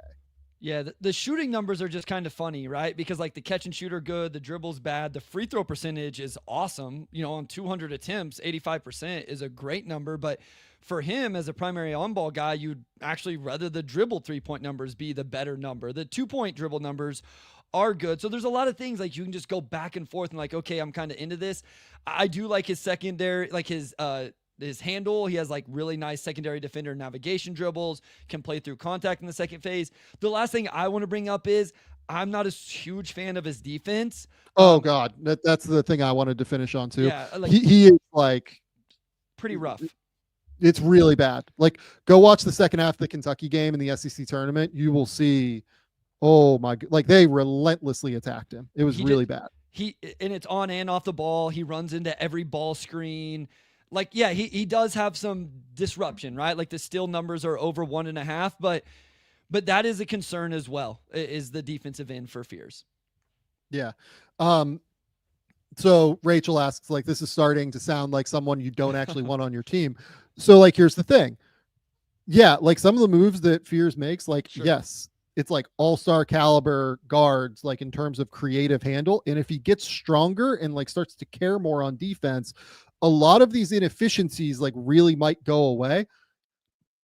It's like a very typical high ceiling, low floor player at the end of the day. That's what it is. Agreed. Okay. Number 14, the Atlanta Hawks here. The Hawks are in kind of a funky spot. They just need interior defense, I would argue, like more than anything right now. They do have Onyeka Okongwu locked down under contract, which is good. I'm going to go Malawach here. Yeah, sure. It's not my favorite pick in all honesty, but let's talk through Malawach. He's averaging 8 points and 7 rebounds. He makes like everything around the basket. It feels difficult to me. It feels difficult to see him being more than like a borderline, middle of the road starting center. I don't see the upside that some people do. And part of that is I worry that his hands are not quite good enough to be able to like consistently catch on the move in the NBA where things are coming at him even faster. I think he catches above his head pretty reasonably well. I think whenever you have to like throw it to him from weird angles, I think that's where things get a little bit trickier.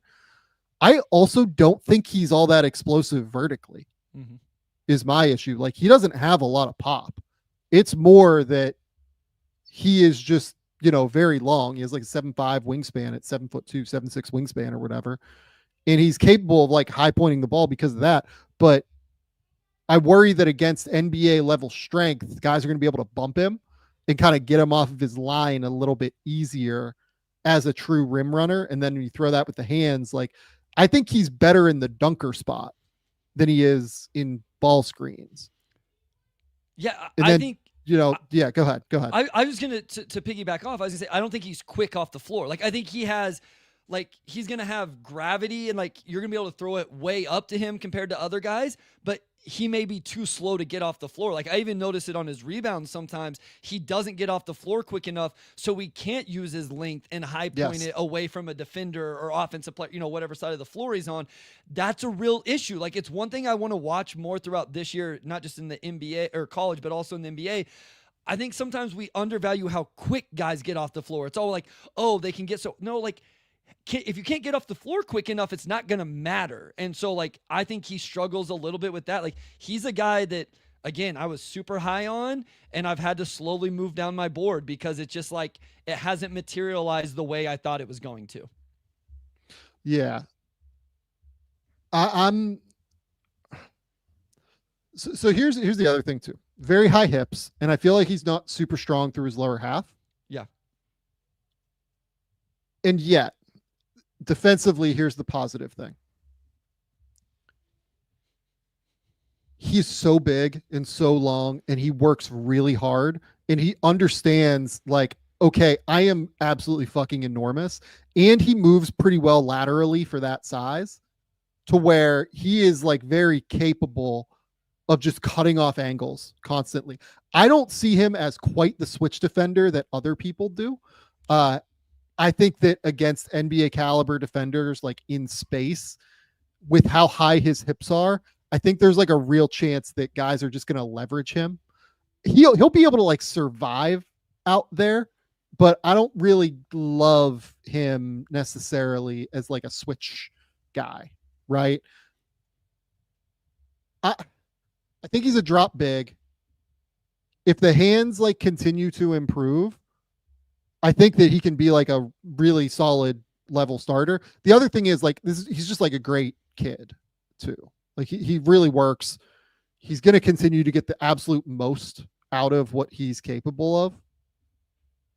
I do think that this makes some sense for Atlanta to go get just like a guy who can be a rim protector, who is big, who can hopefully play in ball screens with Trae Young. And, you know, you can continue to build out your super long team around, you know, Trae with the Hawks. For what it's worth, I like the pick. Like, I think it makes a lot of sense. And probably, even though like Asa Newell would be right there as on my board, I think Common probably offers more upside as a true lob threat than Asa does. Agree. And so just because of the fit with Atlanta, I think that probably makes more sense to draft Common here. Okay. So we're through the lottery now, which means it's time for us to speed round a little bit, as we always do. Not speed round, but like, you know, go a little bit quicker. Orlando Magic at number 15. Yeah. So I'm going to go Nick Clifford here. I love it. Listen, I actually was going to go somewhere different, but I looked up Nick's shooting numbers today. 14 of 29 off screens, 49% when he's the pick and roll handler. But here are the numbers that really stood out. 37% on catch and shoot this season, 39% last season. The dribble jumper's good from 2 and 3. He's 64% at the rim. I think he would be awesome because I think he would cut off of these guys incredibly well. And we always talk about this with Orlando. So I just, in this tier, like I'll admit, like Liam was the other guy I was thinking about here. I think Liam would make a lot of sense as well, like 100%. Like Liam's a guy I really believe can shoot the ball, but I think Nick just makes a lot of sense in terms of his ability to cut and do those things. And quite honestly, the shooting metrics on him were even better than what I believed as I've watched him throughout the year. I think Nick Clifford is awesome. A 6'5"-ish, 6'6". 6'5" is what he measured at last year at the Combine. 6'5" off. He plays on the ball at Colorado State, but he will play off the ball in the NBA, where I think you talk about advantage exploiters. He's going to shoot it. He's going to cut. He's going to relocate. He's going to offensive rebound. And if you close out, he can put it on the deck and do what needs to be done there. Okay, so Clifford over his last 17 games in college, like leading Colorado to the NCAA tournament, I think going like 16-1 or 15-2 over this time. It's why they're the popular upset pick, is because they're just like on fire. He's averaging 20, 10, and 5 in those last 17 games. And against like Mountain West competition, who has 4 teams in the tournament, like pretty good league, right? He is a really, really solid defender. I don't think he's like wildly disruptive on defense, but he's a good defender and was like all Mountain West defense this year for a reason. I don't really love him. I don't think he's going to be like a shot creator at the next level because I don't think he deals with ball pressure wildly well necessarily. But the more I've watched the shot, the more I really buy into the shot. Having said that, the reason that, you know, there's any question here, 35.6 career from 3, 40% of limited threes as a sophomore, then 28% from 3 as a junior. First year, Colorado State, started out incredibly hot at like 40%, then made just 22% over his final 15 games. This year, made 6 of his first 9 threes, then shot 29% over his next 100 3-point attempts, then drilled 58% over his last 9 games from 3. So it's just streaky is the thing with the shot. I think that he will shoot. I think as you get him more consistent open looks, I think I buy the shot enough to take him here. But I will say, like, I don't think this is like Jalen Williams. I think this is a really, really good, like maybe like better shooting, like Tristan da Silva, who Orlando loves having right now. And if he's a better shooting Tristan da Silva, that's a very, very, very good basketball player worth taking at 15 overall. Yeah, I agree. And what sold me on him playing off the ball is I've seen him do all of the requisite things in terms of relocation, off-ball movement. I think he'll cut, offensive rebound, all of that. So I think there's an argument that maybe you take a more like established just floor spacer, but I just think he makes a lot of sense with Orlando all around, with also thinking that he will be able to knock down, catch, and shoot. Okay. I'm up at number 16. With the San Antonio Spurs. Can I really take McNeely here and just like double down on shooting? Absolutely should. I don't think I'm going to do that. Okay. Maybe I will. I haven't decided yet. Okay. I'm debating on Newell and McNeely. For what it's worth, those are the next 2 players on my board, and will probably be whoever you don't take is who I will probably take with my next pick. So yeah, and the Timberwolves are up next. Okay, I'm going to go Newell, and the reason that I'm going to go Asa Newell here is because I like the idea of the Spurs getting like a flexible backup center that theoretically could play with Victor Wembanyama or play without Victor, right? This is a team that obviously needs, depth at that position, given that Victor, has this blood clotting issue and, obviously missed some time last year as well. I would want a bit of a valuable, piece here to be able to be flexible in this regard. Newell this year, 15.7 rebounds, shooting 54% from the field. I do worry about the position. Like, I think he's a backup center if he's playing center. The jumper has been interesting. He's right around 30% from 3. I actually think it looks pretty clean coming out of his hand, and it's probably pretty likely to improve throughout his career. I just don't know if he's never going to be like a volume guy from 3 in all likelihood, but a really effective player. And where I love him most is on defense. He's just very active. He's very aggressive. He flies around the court on defense. He's very switchable. That's the thing that like really surprised me, was the switchability as much as anything. And yeah, I'm really excited to kind of watch him here moving forward. And I think this is a fit that works. Yeah, no, I like Asa Newell. I had him way higher at one point. 14 to 34 on unguarded catch and shoots this year, for what that's worth. Over 60% the rim, under 60 when you take out the dunks, but he did have 30 dunks. I love his offensive rebounding. I hate his defensive rebounding. I wish he would be more aggressive on the defensive boards. But to the shooting touch stuff, he was almost 80% from the free throw line in conference play. So Asa Newell at Georgia will be in the first round of the NCAA tournament. Will be a really good matchup. God, why is their matchup escaping me right now? I know it was a good one. Gonzaga. They're taking on Gonzaga. Yeah. So that'll be a really good matchup for him. Also, which, by the way, Asa picked Georgia over Gonzaga too. Oh, okay. I did not know that. And then the other thing about Asa is another one of these Montverde players that played with Cooper Flag in high school. But yeah, I like him here. I think this, you asked the question at the top, where does the good value start to hit? I think we said 20-ish. I'm like, I think Asa Newell at 16 is okay. We're getting really close all of a sudden. So yeah. Okay. Number 17, you're up at the Minnesota Timberwolves. Like, I'm gonna take Liam here. I've had Liam, as people know, much higher. I think I've taken him 6th on maybe multiple of our mocks before. Obviously he's dropped a little bit. I have him right around here now on my board. I do think Liam McNeely can really shoot the basketball. I mean, I realize he's at 33% on the season. He's an 86% free throw shooter. He took 5 attempts a game. He did the off screen one, not as good, but 40+% on unguarded. The thing that kind of came away made me nervous was the at the rim, 43% at the rim in the half court, no dunks on the year. Not a lot of defensive disruption, even though he has good size. Like I'm a little bit nervous, I guess, with some of the other stuff with Liam, other than outside. Like, I just think he can really, really shoot it. Absolutely. And I think he's a real competitor. This feels more like the right area for Liam. And I agree with you. Like, the competitiveness is real. Like, that shows up on the court for sure. And I love that. Like you said, 38% on his catch and shoot threes this year, which is really good. At the rim and half court settings, 43%. The thing with that, though, is like he basically has to play point guard for this team. Yes. Taking a huge role. Like, he is not that. He is capable of handling that role, which is like almost a credit to him. But like, he's not doing it wildly effectively, right? He's just capable of pinch hitting there with Diarra. You know what I mean? Yep.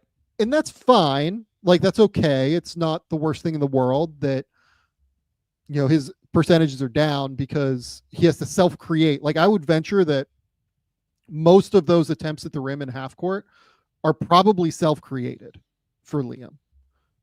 My question is like defense. He is competitive, and I think he's tough, and I think he's like quite physical on that end. Defensively, the feet have some questions here. The feet have some like very, very real concerns, in my opinion. Yeah, no, I mean, it is. I think he's a strong kid. Another kid that played on the Montverde team with Cooper Flagg and Asa Newell and Derek Queen that we've been talking about. I do actually have him a little higher on my board. Like, this is just where it kind of ended up with him. But it does seem like this is kind of the range for him now. And again, like, I think he's really going to shoot it. Like, I don't look at his 33% overall from three and think that that's good. And he's had some huge games for Connecticut this year as well. He's also battled some injuries. So I think he's going to be a real NBA player. But you're right. Like, he's got to show it on the defensive end, like we've talked about with a few different guys. Okay, number 18, I am up with the Brooklyn Nets, the first of their 45 picks here late in the first. Okay. With the Brooklyn Nets, I know that they just took Cooper Flagg. On my board, the next highest player, I believe, is Ben Sarath. There we go. He is on mine as well. But I'm not going to take him here. And there's a reason why. And I'll explain the reason why in a second. I'm going to take his teammate, Noah Essengay. Okay. The reason I'm not going to take Sarath here is because, again, Brooklyn has a billion picks here to be able to be flexible with in the first round. All of Jaeger Demon, Nolan Traore, and Ben Sarath are still on the board for us. They're going to be able to maneuver around the board and be able to like fly up and down if they want to get the player that they want a little bit later. I think they have a pick like at 20 or 21 or so. Brooklyn has 26 and 27 back to back. They should have, I think they might have one before that, but I might be wrong. Okay. Essengay is a more interesting pick here for me just because real athleticism. I think he's a little bit bigger than 6'8" for what it's worth. Like, this is what it's showing up as on the screen. Also quite long, very athletic, very flexible, real athlete. What I worry about is the skill level. He's listed here as like a small forward, power forward. I think he's more of like a 4-5, honestly. Potential to shoot it. I think that the ball comes out of his hand okay. He just has a very narrow base as a shooter. And I just don't love that. I don't love that at the end of the day. Like, that doesn't make sense for me. He needs to like kind of widen the base to be able to generate more power consistently from his lower half. That's something that he'll work on throughout the next little bit of his career. But productive, 10 points, 11 points, something like that, 6 rebounds per game. In the German league as a first-year professional player, just makes things happen with his athleticism out there. I'm not quite as high on him defensively as I've seen some people say. I think I've seen some people say, oh, he has like incredible upside defensively. He's very switchable potentially, but I don't love his instincts on that end right now. Yeah. What this is a total flyer. It's a total bet on a kid with real positional traits and tools and upside who can be productive already in a professional league because of that. but it's going to take time to develop the overall skill level. Yeah, we're on the same page here. This is right around, what pick is this? Yeah, this is right around where I have him on my board. And, I think transition is a place where he really gets out. That's where he shows off his athleticism, his length. The shooting numbers are, especially from 3-point, is pretty rough. The 70% free throw, like, maybe shows some touch.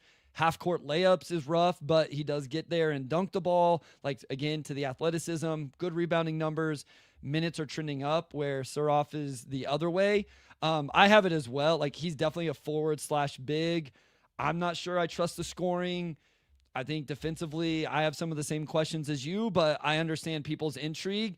I'm more comfortable with that intrigue here than I am in, like, the back end of the lottery. Like, I see a lot of people with him. Okay, number 19, you're up. This is the Oklahoma City Thunder. I hate drafting for. Can I draft Jaeger? And since they just traded, no, I'm not allowed. No, to draft because him. they have Topic. I know. So no point guards. This is kind of easy for me, for what it's worth. Who would you take? Oh, this is like an extremely Carter Bryant team. Think so? Big dribble, pass, shoot. So I was positional size. Okay, so that's what like I said. Defensive Dribble, pass. playmaking. Can he dribble though? Yeah, that's a good question. Not really. In high school, he could, but not so far this year. Okay. I thought I'm not gonna take him, but like I'll say his name. Jan, the big from Jan Berenger. Berenger. Like, I feel like this would be, for a lot of people, I feel like that would be the pick. It's an interesting pick for sure, to be honest. Just because, like, you would give when they would need him, that they could give him that time to develop. Yeah, they could, but like, again, they like guys who can dribble, pass, shoot, and he can't really do that. Yeah, so Ben Seraph. You could take him. Like, do what you want to do. I want to be very clear about this. No, I know. Those were honestly the two that came up the most to me. Berenger, just because, like, okay, like, they can let him develop, and then Carter Bryant was the other one, but like, I don't think he can put it on the deck. And I have questions defensively with him. Maybe not as much if he's a forward. So, okay, we'll go Carter Bryant here. Catch and shoot numbers solid enough. 54% of the rim, not a whole lot of attempts. Rebounding numbers are solid. The stock numbers, to your point, are solid. So that's where this does make sense for a team that is first in steals and fourth in blocks. It makes a lot of sense.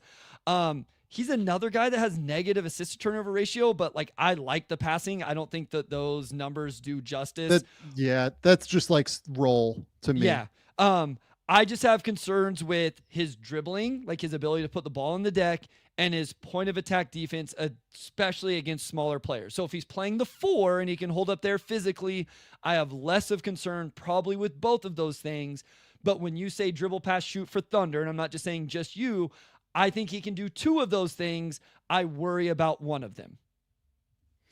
Yeah, so not unfair, I think, to worry about that. When I watch Carter Bryant, I just wonder why he doesn't play more, but we've talked about that kind of ad nauseum on this show. I do buy the shot. Fair. Like, I have no real worries about the shot long term. Big, 6'8". Like, I don't think he needs to be wildly quick at the point of attack because he's so long that he can like recover. Like, Keegan Murray wasn't wildly quick at the point of attack, but like, he had the length and he was working hard to be able to do that. And to be able to stay in front of guys and recover and get around screens. So I like Bryant a pretty decent amount.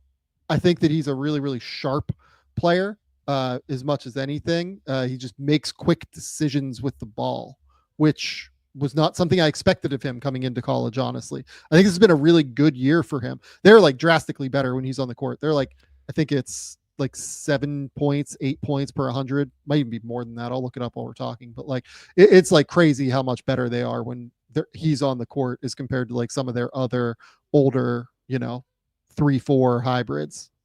No, I was not a huge Carter Bryant coming into the season. So even like I'm solidly have him, I have him right in this range on my board. So I think that really speaks to the season he's had at Arizona. And for what it's worth, I do buy the jumper. I think maybe I was trying to evaluate him more as a wing. But the thing is, I'm always impressed with his size. So I think as a forward, maybe to your point, some of the things I'm concerned about aren't as big of an issue. Yeah, so according to CBB Analytics, Carter Bryant has played the 7th most minutes on Arizona. And they are a plus 9.1 per 100% possessions in his minutes compared to other minutes when he's off the court. The only other player that's a plus really among their starters or part-time starters is Henri Vesar. Vesar is ridiculous. He's like a plus 20 in terms of impact for them. So I am a fan of Carter Bryant. This is a good pick. Yep. This one is also just an easy pick for me. So the Indiana Pacers are up, and now we can talk about Yohan Berenger. Okay. Berenger is like 6'10", 6'10 and a half without shoes, something like that. Where is Berenger on this list? Does he exist on this list? Have I passed him? There we go. Yeah, 90 is insane. And I'm sure that they don't actually believe that anymore. But crazy athlete, like 6'10-ish to 6'11-ish. Very long, like 7'4" wingspan. Very, very long and very active on defense. Really knows how to use his length, keeps his arms up all the time. Very mobile, like runs the court incredibly well. Moves like laterally very, very well. To me, he's like a little bit of a more functional version of what people wanted Yves Missy to be. The big skill here, though, with Berenger is that he catches everything. Like he literally just catches everything in his vicinity. His hands are unbelievable. He is like late to basketball. He is a kid that, just started playing competitively like 3 years ago, like really started playing like 3 years ago. So it's going to take some time, but the Pacers just need like a long-term option at center beyond Miles Turner. Even if Berenger is like a backup for the first 4 years of his career, or even like if he can play those minutes, I don't know. But even if he's third string and then second string and then moves up to first string after 4 or 5 years, it's a huge win for the Pacers. The big thing here too is that like we assume that they're going to keep running out this scheme with Tyrese Halliburton for as long as he's there. Berenger is like the perfect, transition center for them long term because of his speed, his hands, his ability to finish above the rim running ability, the whole nine. This is like, if he gets to 20, like the Pacers should really be excited. Yep. And this is exactly the range. Again, I know some people have him like lottery stuff. I don't have him there, but play finisher offensively, the defense you talked about moves pretty well, stuff like that. Protecting the rim could be but raw. It's very sure. raw. Yeah, sure. But really, really interesting. And like you say, a team that needs a big and some size to come in and play. Yep. So yeah. Plays for Cedevita right now in the Adriatic League and in Euro Cup. Like when Cedevita like signed him, they were expecting him to be on their junior team. Like they were not thinking he was going to be able to play really on their senior team this year. And he's like playing real minutes for like a good team right now. So the trajectory, the developmental curve right now is just through the roof. Someone asked if he can shoot it. No, like absolutely not. This is like a pure, rim runner, lob catcher, drop coverage that can maybe like deal with switches out on the perimeter occasionally. Big. Yeah. You're up at 21. This is the Utah Jazz, I believe. And we took Dylan Harper earlier. Yeah, Dylan Harper at number 2. So this is where we say like, oh, get into the 20s and things. Like some of my best players available are still guards with Seroff and Jaeger, and now we're getting into range for Traore.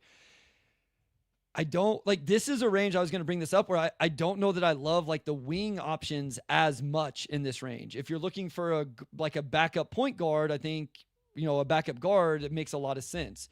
Utah's not looking for that. So Yeah, Isaiah Collier, Keontae George, like they don't really need it. yeah, and again, when we drafted Dylan Harper, none of the bigs are really here for me right now. Plus, they have Kessler, so I think I have to go with a wing player, wing-ish. This is a player I've struggled with just because like I haven't got enough film. So I'll take it's a little bit more of a flyer for me. I guess I'll go Hugo Gonzalez here. Sure. Again, I don't have as good a grasp as what I would want with him, but is able to finish around the rim. The shooting numbers are concerning. Yeah.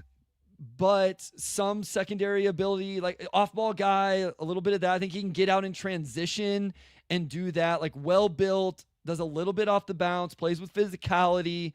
So yeah, cuts back door, anticipation, intensity on the offensive board. So again, Utah wants to get out and play fast. I don't know that he fits the 3-point stuff. And then I think he'll play hard on the defensive end. So I don't love this.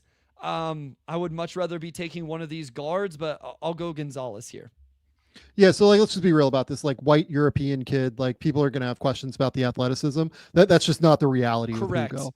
Correct. Hugo is like a real athlete. Yes. And is a real defender. Like he is competitive, he's aggressive, he is like super strong and disruptive in everything that he does on defense. Offensively, I have a lot of questions on like the processing ability.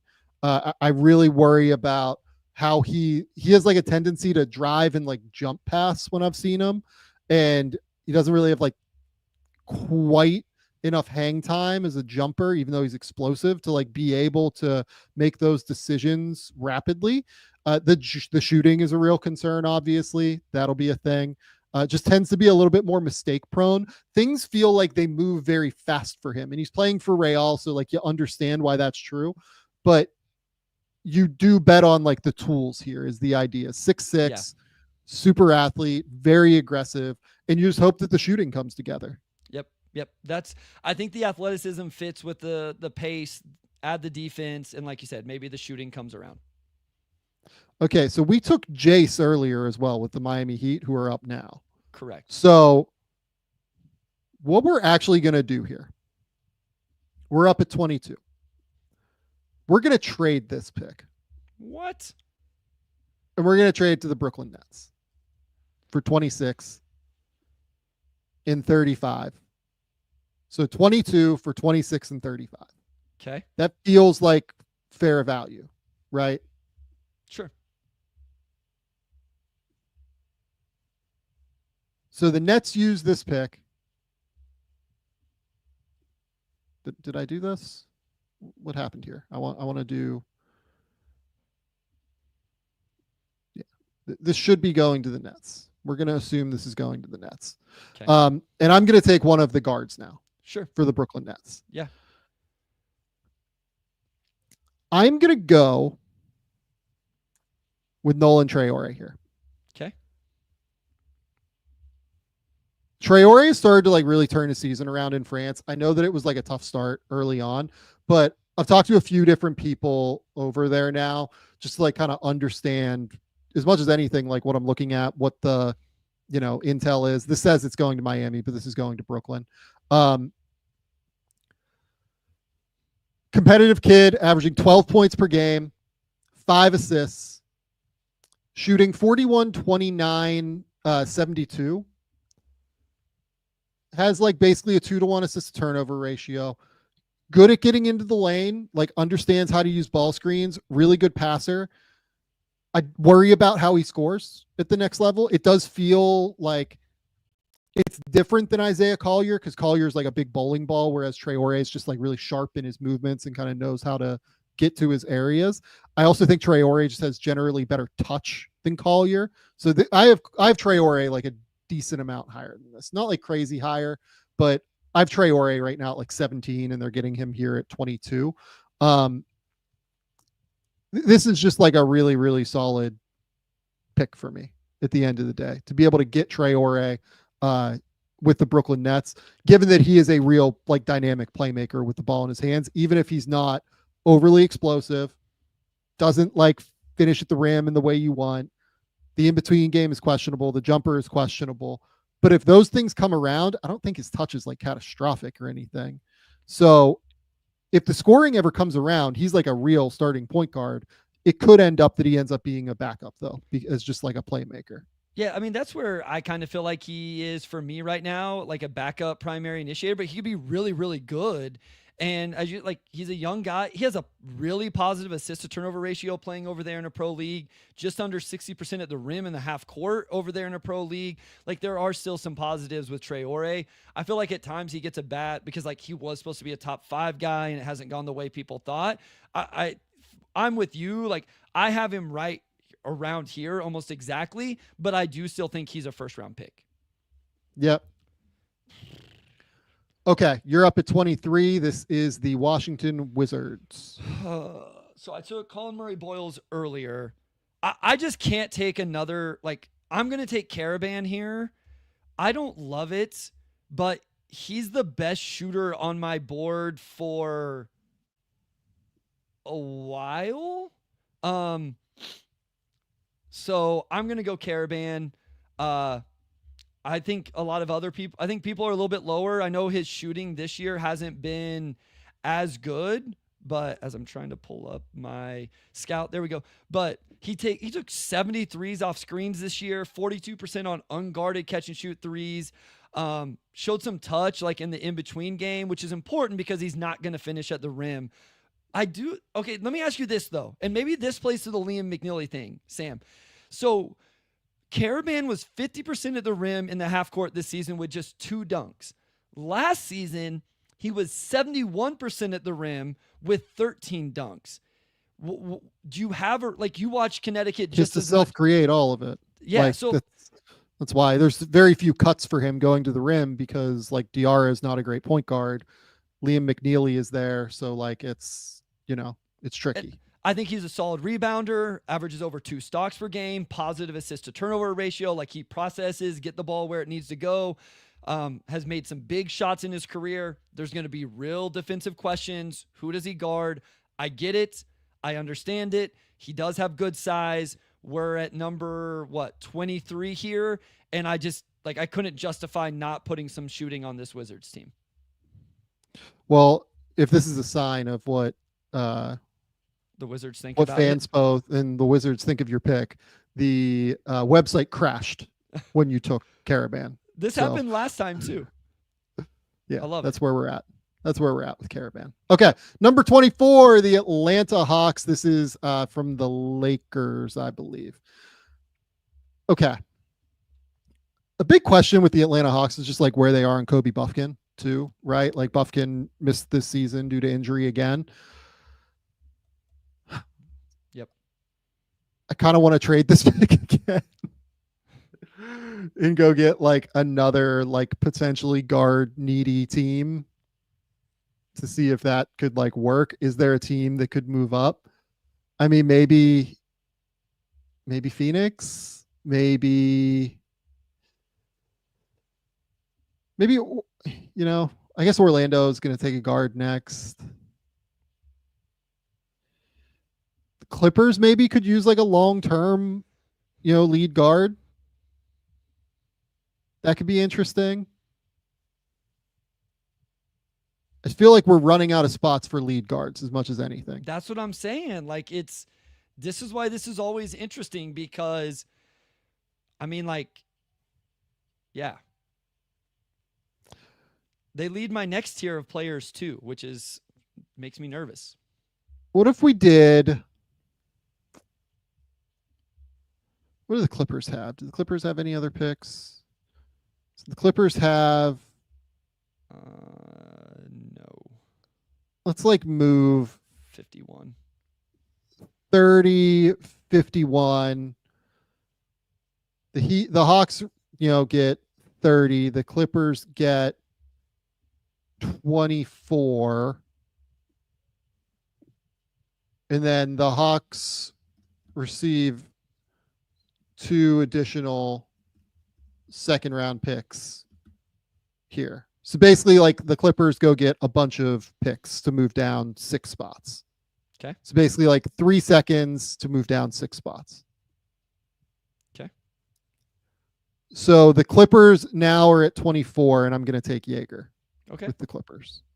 Actually, yeah, I'll take Jaeger. That's fine. Jaeger over Saraf is fine. Okay. Jaeger's an interesting player, 6'8", 6'9" guard, big, physical. Actually, not physical. That's a lie. Just big. I feel like he struggled to get paint touches is my ultimate issue. He's the best passer in the class. Mm-hmm. He's playing at BYU. The way that he sees the court, the way that he throws live dribble passes, like he is the best passer point blank in this draft class. He's creative. He is excellent at all of this. What my worry is that he just can't separate. And on top of it, he's shooting 27% from three, so he doesn't get the threat of the jumper when he's trying to separate. Yep. Having said that, like the Clippers probably don't anticipate getting to take a high-end, like upside flyer like this all that often. So, you give up a few second-round picks and you get up to 24 and you take this shot on like a really interesting playmaker for once James Harden is retired. You can hopefully use him as like a backup here early in his career. I do think Jaeger is a point guard at the end of the day with the way that he plays in ball screens. Like that's going to be the role. Yeah. Is he Josh Giddey like as a passer? Similar. Yeah. Like he's that good as a passer. I think Giddey was like better at getting into the paint and into his gathers and things like that around the rim to be able to actually weaponize the passing. But in terms of the vision and playmaking and like live dribble ability, I mean, Jaeger is nasty. Is absolutely nasty as a playmaker. So I do like Jaeger here. This is a good fit. I think this makes a lot of sense for the Clippers. Like you said, you have Harden starting, but then like they have Bogdan off the bench to do a little bit of that. Like Chris Dunn has like kind of been playing more with the starting lineup in this. The amount of minutes Ben Simmons has played, but he's unrestricted free agent. I like it. It makes sense here. Yep. Okay, you're up with the Magic at 25. Listen, I don't love this, but like Saraf is not falling any further. So it's not a great fit. I gave them shooting earlier with. I think this is fine for what it's worth. Okay. I think this makes total sense. Yeah, and like I gave them shooting earlier, and like to me, a team that lots of people talk often about like shot creation and stuff like that. I still think Ben is one of those guys that can create a lot of space. And some of the shooting numbers, like he's 37% on catch and shoot threes. He's 44% on dribble 2-point jumpers. The concerning thing is his 3-point jumper playing on the ball is not good, 7-44. 55% at the rim in the half court isn't like awful. It's not catastrophic on 100 attempts in a pro league. His minutes have been trending down when I looked today, but he also has a positive assist to turnover ratio in a pro league. So I think this is really good value at 25 for a team that, like, again, could use creation at times. And if the catch and shoot 3-pointers good enough off the ball, then he really fits in well. Yeah, no, I mean, you're 100% right. Like the minutes have just been like kind of dropping recently over the last 3 games. They played Berlin. He played 12 minutes and had 4 points. They played Rostavecta, which is that Grunlow's team? Might be. Played 19 minutes, 4 points, and then they played Bayern and he had 15 minutes, 4 points. Right? Like, not totally sure what's going on there. I'm gonna have to like dig into that a little bit more, but real playmaker with the ball in his hands, unbelievable live dribble passer with his left hand, particularly. Like the way that he sees the court with that thing is great. He just doesn't really have a right hand. I think it's improving, but like the right hand needs to continue to grow, in my opinion. Yep. Okay. Number 25 is Ben Saraf. I'm up at 26. This is again the Miami Heat. This is from that deal that I did with Brooklyn. So this is like the Warriors pick essentially. What are we going to do here? What are we going to do with the Heat? Let's see. On my personal board, the best player I have available is LeBaron Philon. I think that you can make a case for Philon here. It says they have Traore. That's not true. He's going to Brooklyn here. Yep. Philon can play a little bit both on and off the ball. That's kind of interesting. A big is, semi-interesting, I guess, but they just took Ware last year. and they have Ware and Bam long term. So like you probably don't go with any of the older bigs. Yeah, let's go Phylon. We're gonna go LeBaron Phylon here. Just a creative guard, very skinny, and honestly, like I think there's a real question as to whether or not he should come out. Like, I think playing in that scheme next year at Alabama would really give him a chance to like thrive, especially playing on the ball. But the thing is that 11 points, 3.6 assists, 3.3 rebounds, shooting 46% from the field. Doesn't shoot it all that well, but I love the way that he like understands spaces and is able to attack those spaces with his speed and flexibility and quickness. I've been very, very impressed with his overall understanding of just like how to use. He's not even just like always a ball screen player. Like he plays regularly off the ball and like he'll attack closeouts to be able to get paint touches that way. He understands how to use his athleticism, I think, and like understands how tight defenders are to him and what that means for how he can attack those defenders. Yeah, I love his touch in the rim, in the lane as well. We know he has great touch there. Below the rim finisher, under 50%, but positive assist to turnover ratio. No 2-point dribble jumpers, but that might just be a Bama thing. We saw that with Brandon Miller as well after being a mid-range guy in high school. The unguarded catch and shoot 3-point numbers are just under 40%, so that's not awful. I just kind of love the way he plays. Like, I think he plays with this low center of gravity. I like the way he moves on the court, all the buzzwords and intangible stuff. I find myself thinking he would skyrocket if he came back. But yeah, I agree. If he wants to stay in, I think the talent is probably too good to pass up as a first-round pick. Agree. Okay. Number 27, you are up with the Brooklyn Nets. So we've added Cooper, Nolan Traore, and Noah Essengay. So we've added another one there. You know who I kind of want to take a flyer on is like Cedric Coward. Like I just think Cedric Coward's really good and forgotten about coming off the injury. I feel like this is talk about it. Is that too soon for Coward though? Probably. I have Coward in the top 35, so it's not. It's early, but it's not like crazy early. And if you wanted to do it, I'm here for it. The question is Cedric Coward on this board for us to actually draft him? That's so for whether we end up drafting him or not. Coward transferred from Eastern Washington to Washington State, only got to play 6 games, and just a real like rangy 6'6", like wing shot almost 40% from 3 for his career. He was at 40% from 3 on 5 attempts in the 6 games with Washington State. Well over 80% from the free throw line, a rebounder, positive assist to turnover ratio, just really long and athletic. All right, so Cedric Coward not listed here, so you have to make a different pick. I will not take Cedric Coward, but we got to talk about Cedric Coward, which I like. Yeah, Cedric is absolutely a player that should be ranked here. Cedric is, like you said, 6'6", 7-foot wingspan. Athletic, long, capable defensively, can shoot threes. I was told was like very, very impressive in workouts last year. Obviously just hurt. And I think is just now getting healthy. I think that if Washington State had like made the tournament, like he'd probably be playing right now.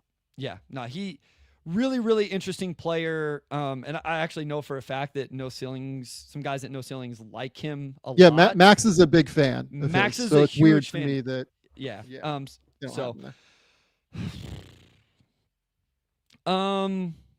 all right, where do I want to go otherwise then? I would just give them like a veteran like dude I'll give him Janai Broom. I don't know what this is going to look like in the NBA for Janai Broom, but the dude can hoop. I don't know if he ends up shooting it or not.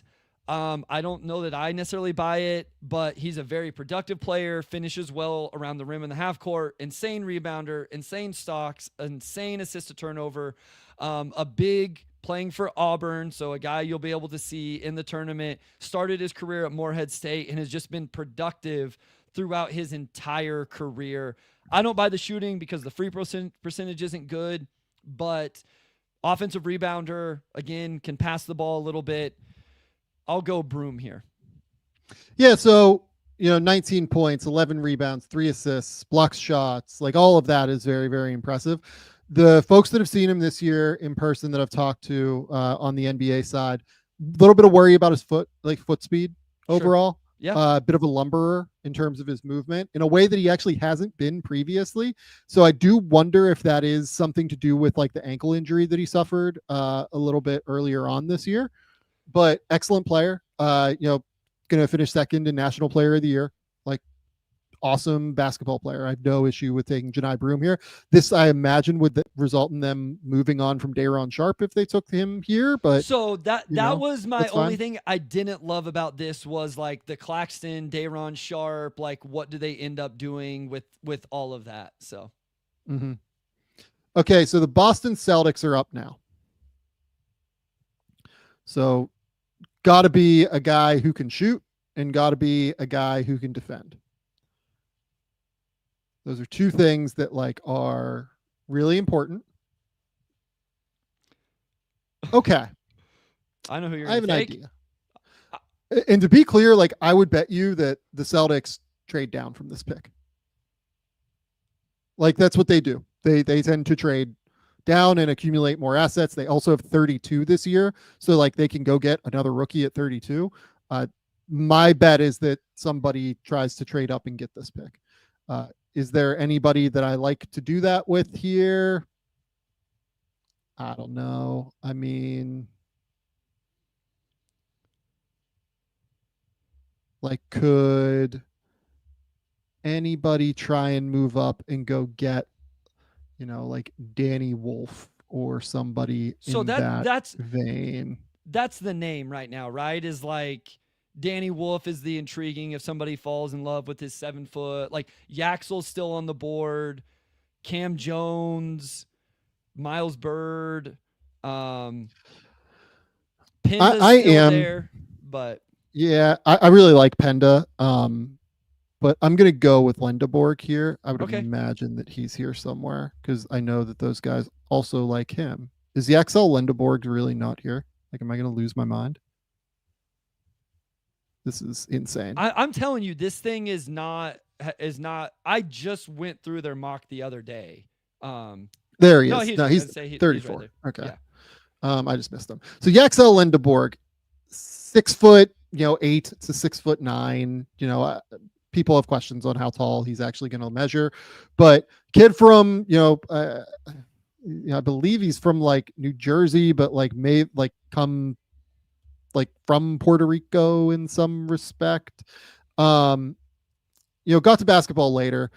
18 points, 11 rebounds, 4 assists, shot 54% from the field, 34% from 3, 76% from the line. Bryce, you can speak to how he's playing tonight. How has he done against Rasheer? I actually haven't been able to keep up enough, so okay. I'll just have to rewatch tomorrow. Yeah. Excellent stocks, 1.8 blocks, 1.7 steals per game. People that have gone to see him in person, again, do worry about the foot speed at the NBA level. But here's the thing for the Celtics. The reason I like him particularly for Boston is that they could use like another bigger body to potentially reduce like the wear and tear on Tatum having to like play the 4 in the regular season, right? So if you can get a guy who's like pretty active on defense, rebounds the ball well to maybe play him next to like Kristaps at times, goes out and like can actually space from the corners. You can have him like spot up there. This feels like a really good fit with Boston particularly. Yeah, I like it. 63% around the rim in the half court, really good number there. Yeah, like the shooting number is just close enough. But the career free throw percentage is good. And then you mentioned the rebounding, the stocks, assist to turnover ratio, all of that stuff is really awesome. I just looked at the box score. It looks like he's having a good night. He already has a double-double. They're down right now, and Rasheer is not having a good game. Looks like he's in foul trouble. But Lendeborg is putting up really good stat line right now. Very, very physical player. I watched some of his film coming into this, and very physical with his drives.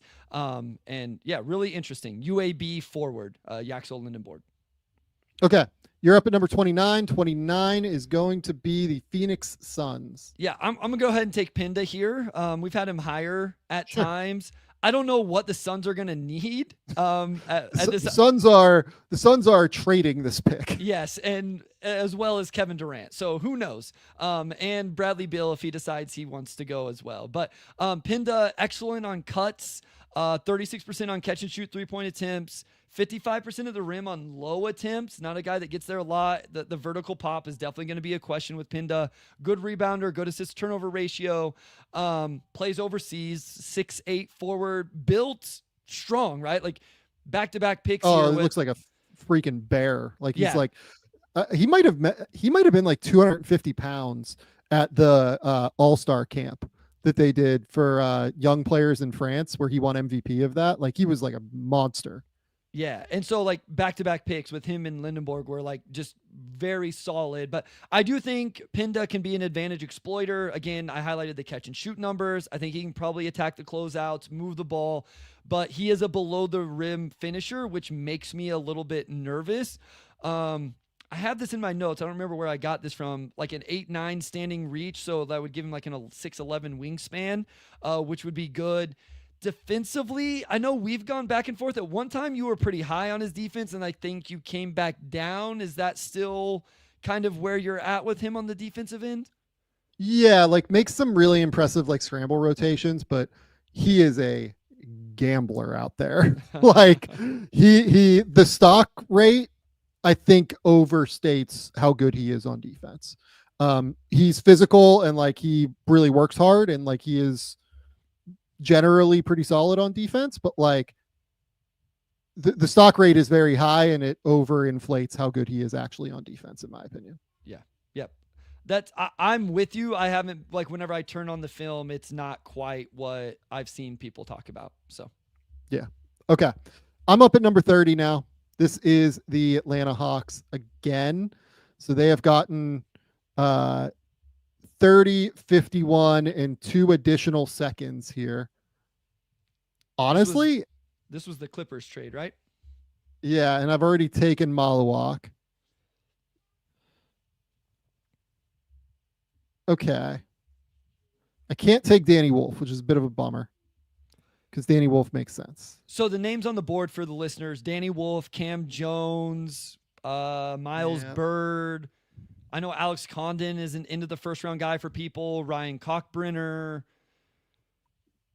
We've taken Malawach though already. Yep. So like I think the strength of the second round is, especially the top, is the bigs.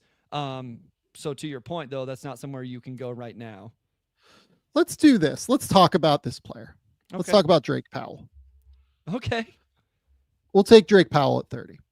Interesting. So I will say this about Drake Powell. He is 6'6", 7 foot wingspan, shooting 50, 37, 65 so far from the field. Showed real passing ability at lower levels. Wasn't like a monster passer this year. Just hasn't been a piece of his game. In general, I think he is a terrific defender. Yeah. Like he is like, I have seen very, very, very few players, if any, that I felt like defended Cooper Flagg better than what Drake Powell did this year.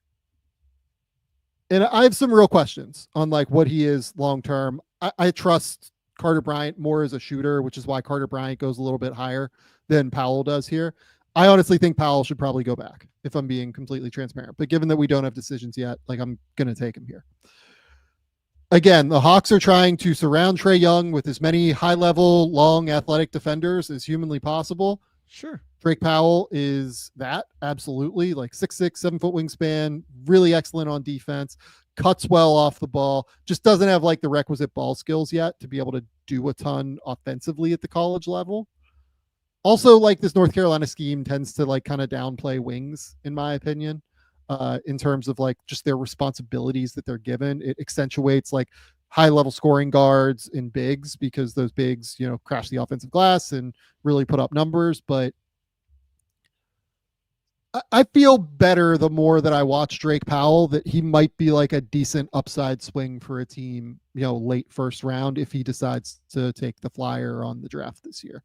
Yeah, I was watching the game and I wasn't completely locked in. I was watching an NBA game as well and doing something, but I was impressed with his defense. And then just pulling up his synergy numbers right now, 42% on catch and shoot threes in the half court this year. Yeah. So that number is good. And then at the rim, not a lot of attempts, but 68% at the rim in the half court. Now it's under 50 attempts, but like just if you're going to take a flyer at the end of the first round on a young player who you think can really defend, those are interesting offensive numbers for an off the ball player.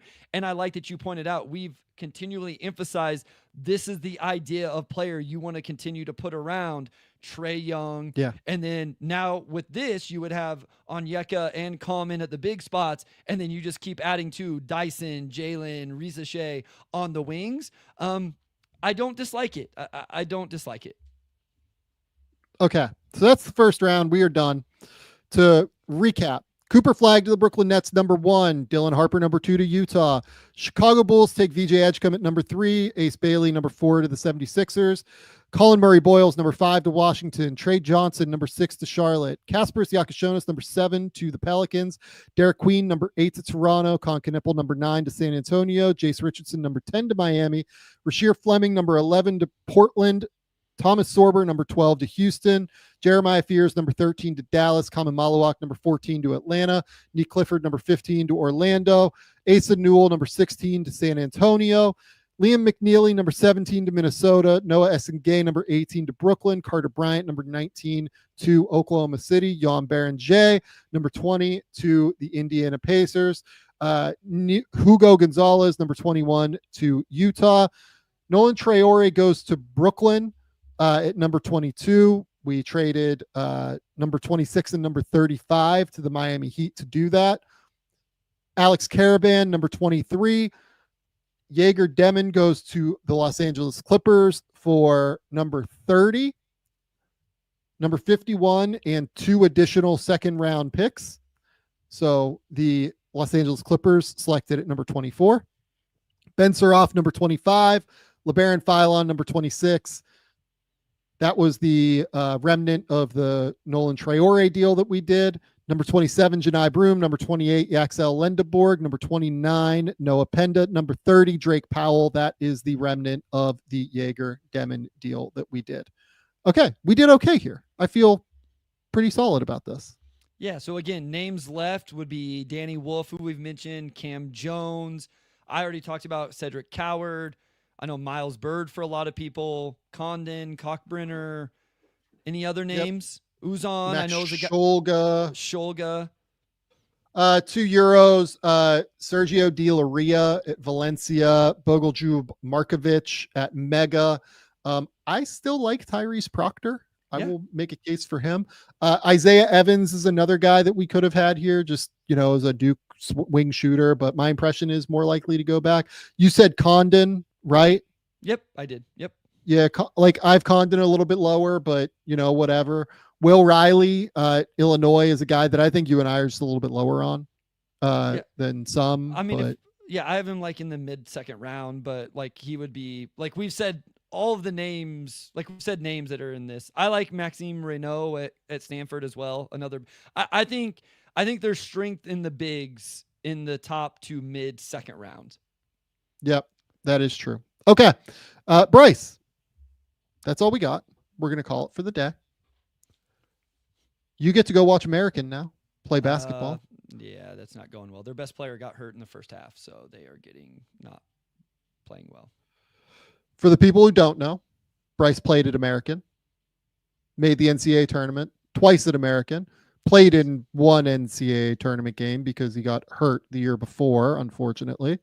But hey, we're rooting for the American Eagles to make a hell of a comeback. Yeah, let's do it. So the Eagles, right? It is the Eagles. I got American that right? Eagles. Cool. Yep, American University Eagles. I love it. Okay. Please go rate, review, subscribe. Please go hit the subscribe button on the YouTube channel. Go hit the subscribe button over on your podcast feeds. Really helps support the channel. Really helps support the show. What else do we got here? I think that's it. Bryce, please tell the people where they can find your work. Yeah, at Motor City Hoops on Twitter, on Blue Sky, Motor City Hoops Substack. Again, put Pistons content out there. So, like, if you're a Miami Heat fan, they're playing the Heat tonight. Sometime tomorrow, I'll have my game notes. Actually, nationally televised game over not just the Pistons, but also what I saw from the Heat. Do video breakdowns that people may find interesting just as basketball fans. The Pistons Pulse podcast. Otherwise, right here, Game Theory podcast with the Sam Vecenie.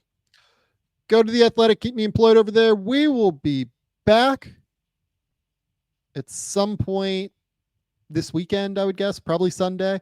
There's a non-zero chance. Like, if something wild happens in the NCAA tournament, there is a chance I will go live and just like talk through it and just like discuss what's going on.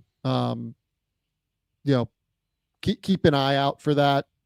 Depends on if there's anything crazy that happens over the next 2 days. If not, then I just won't do that. Keep it locked here.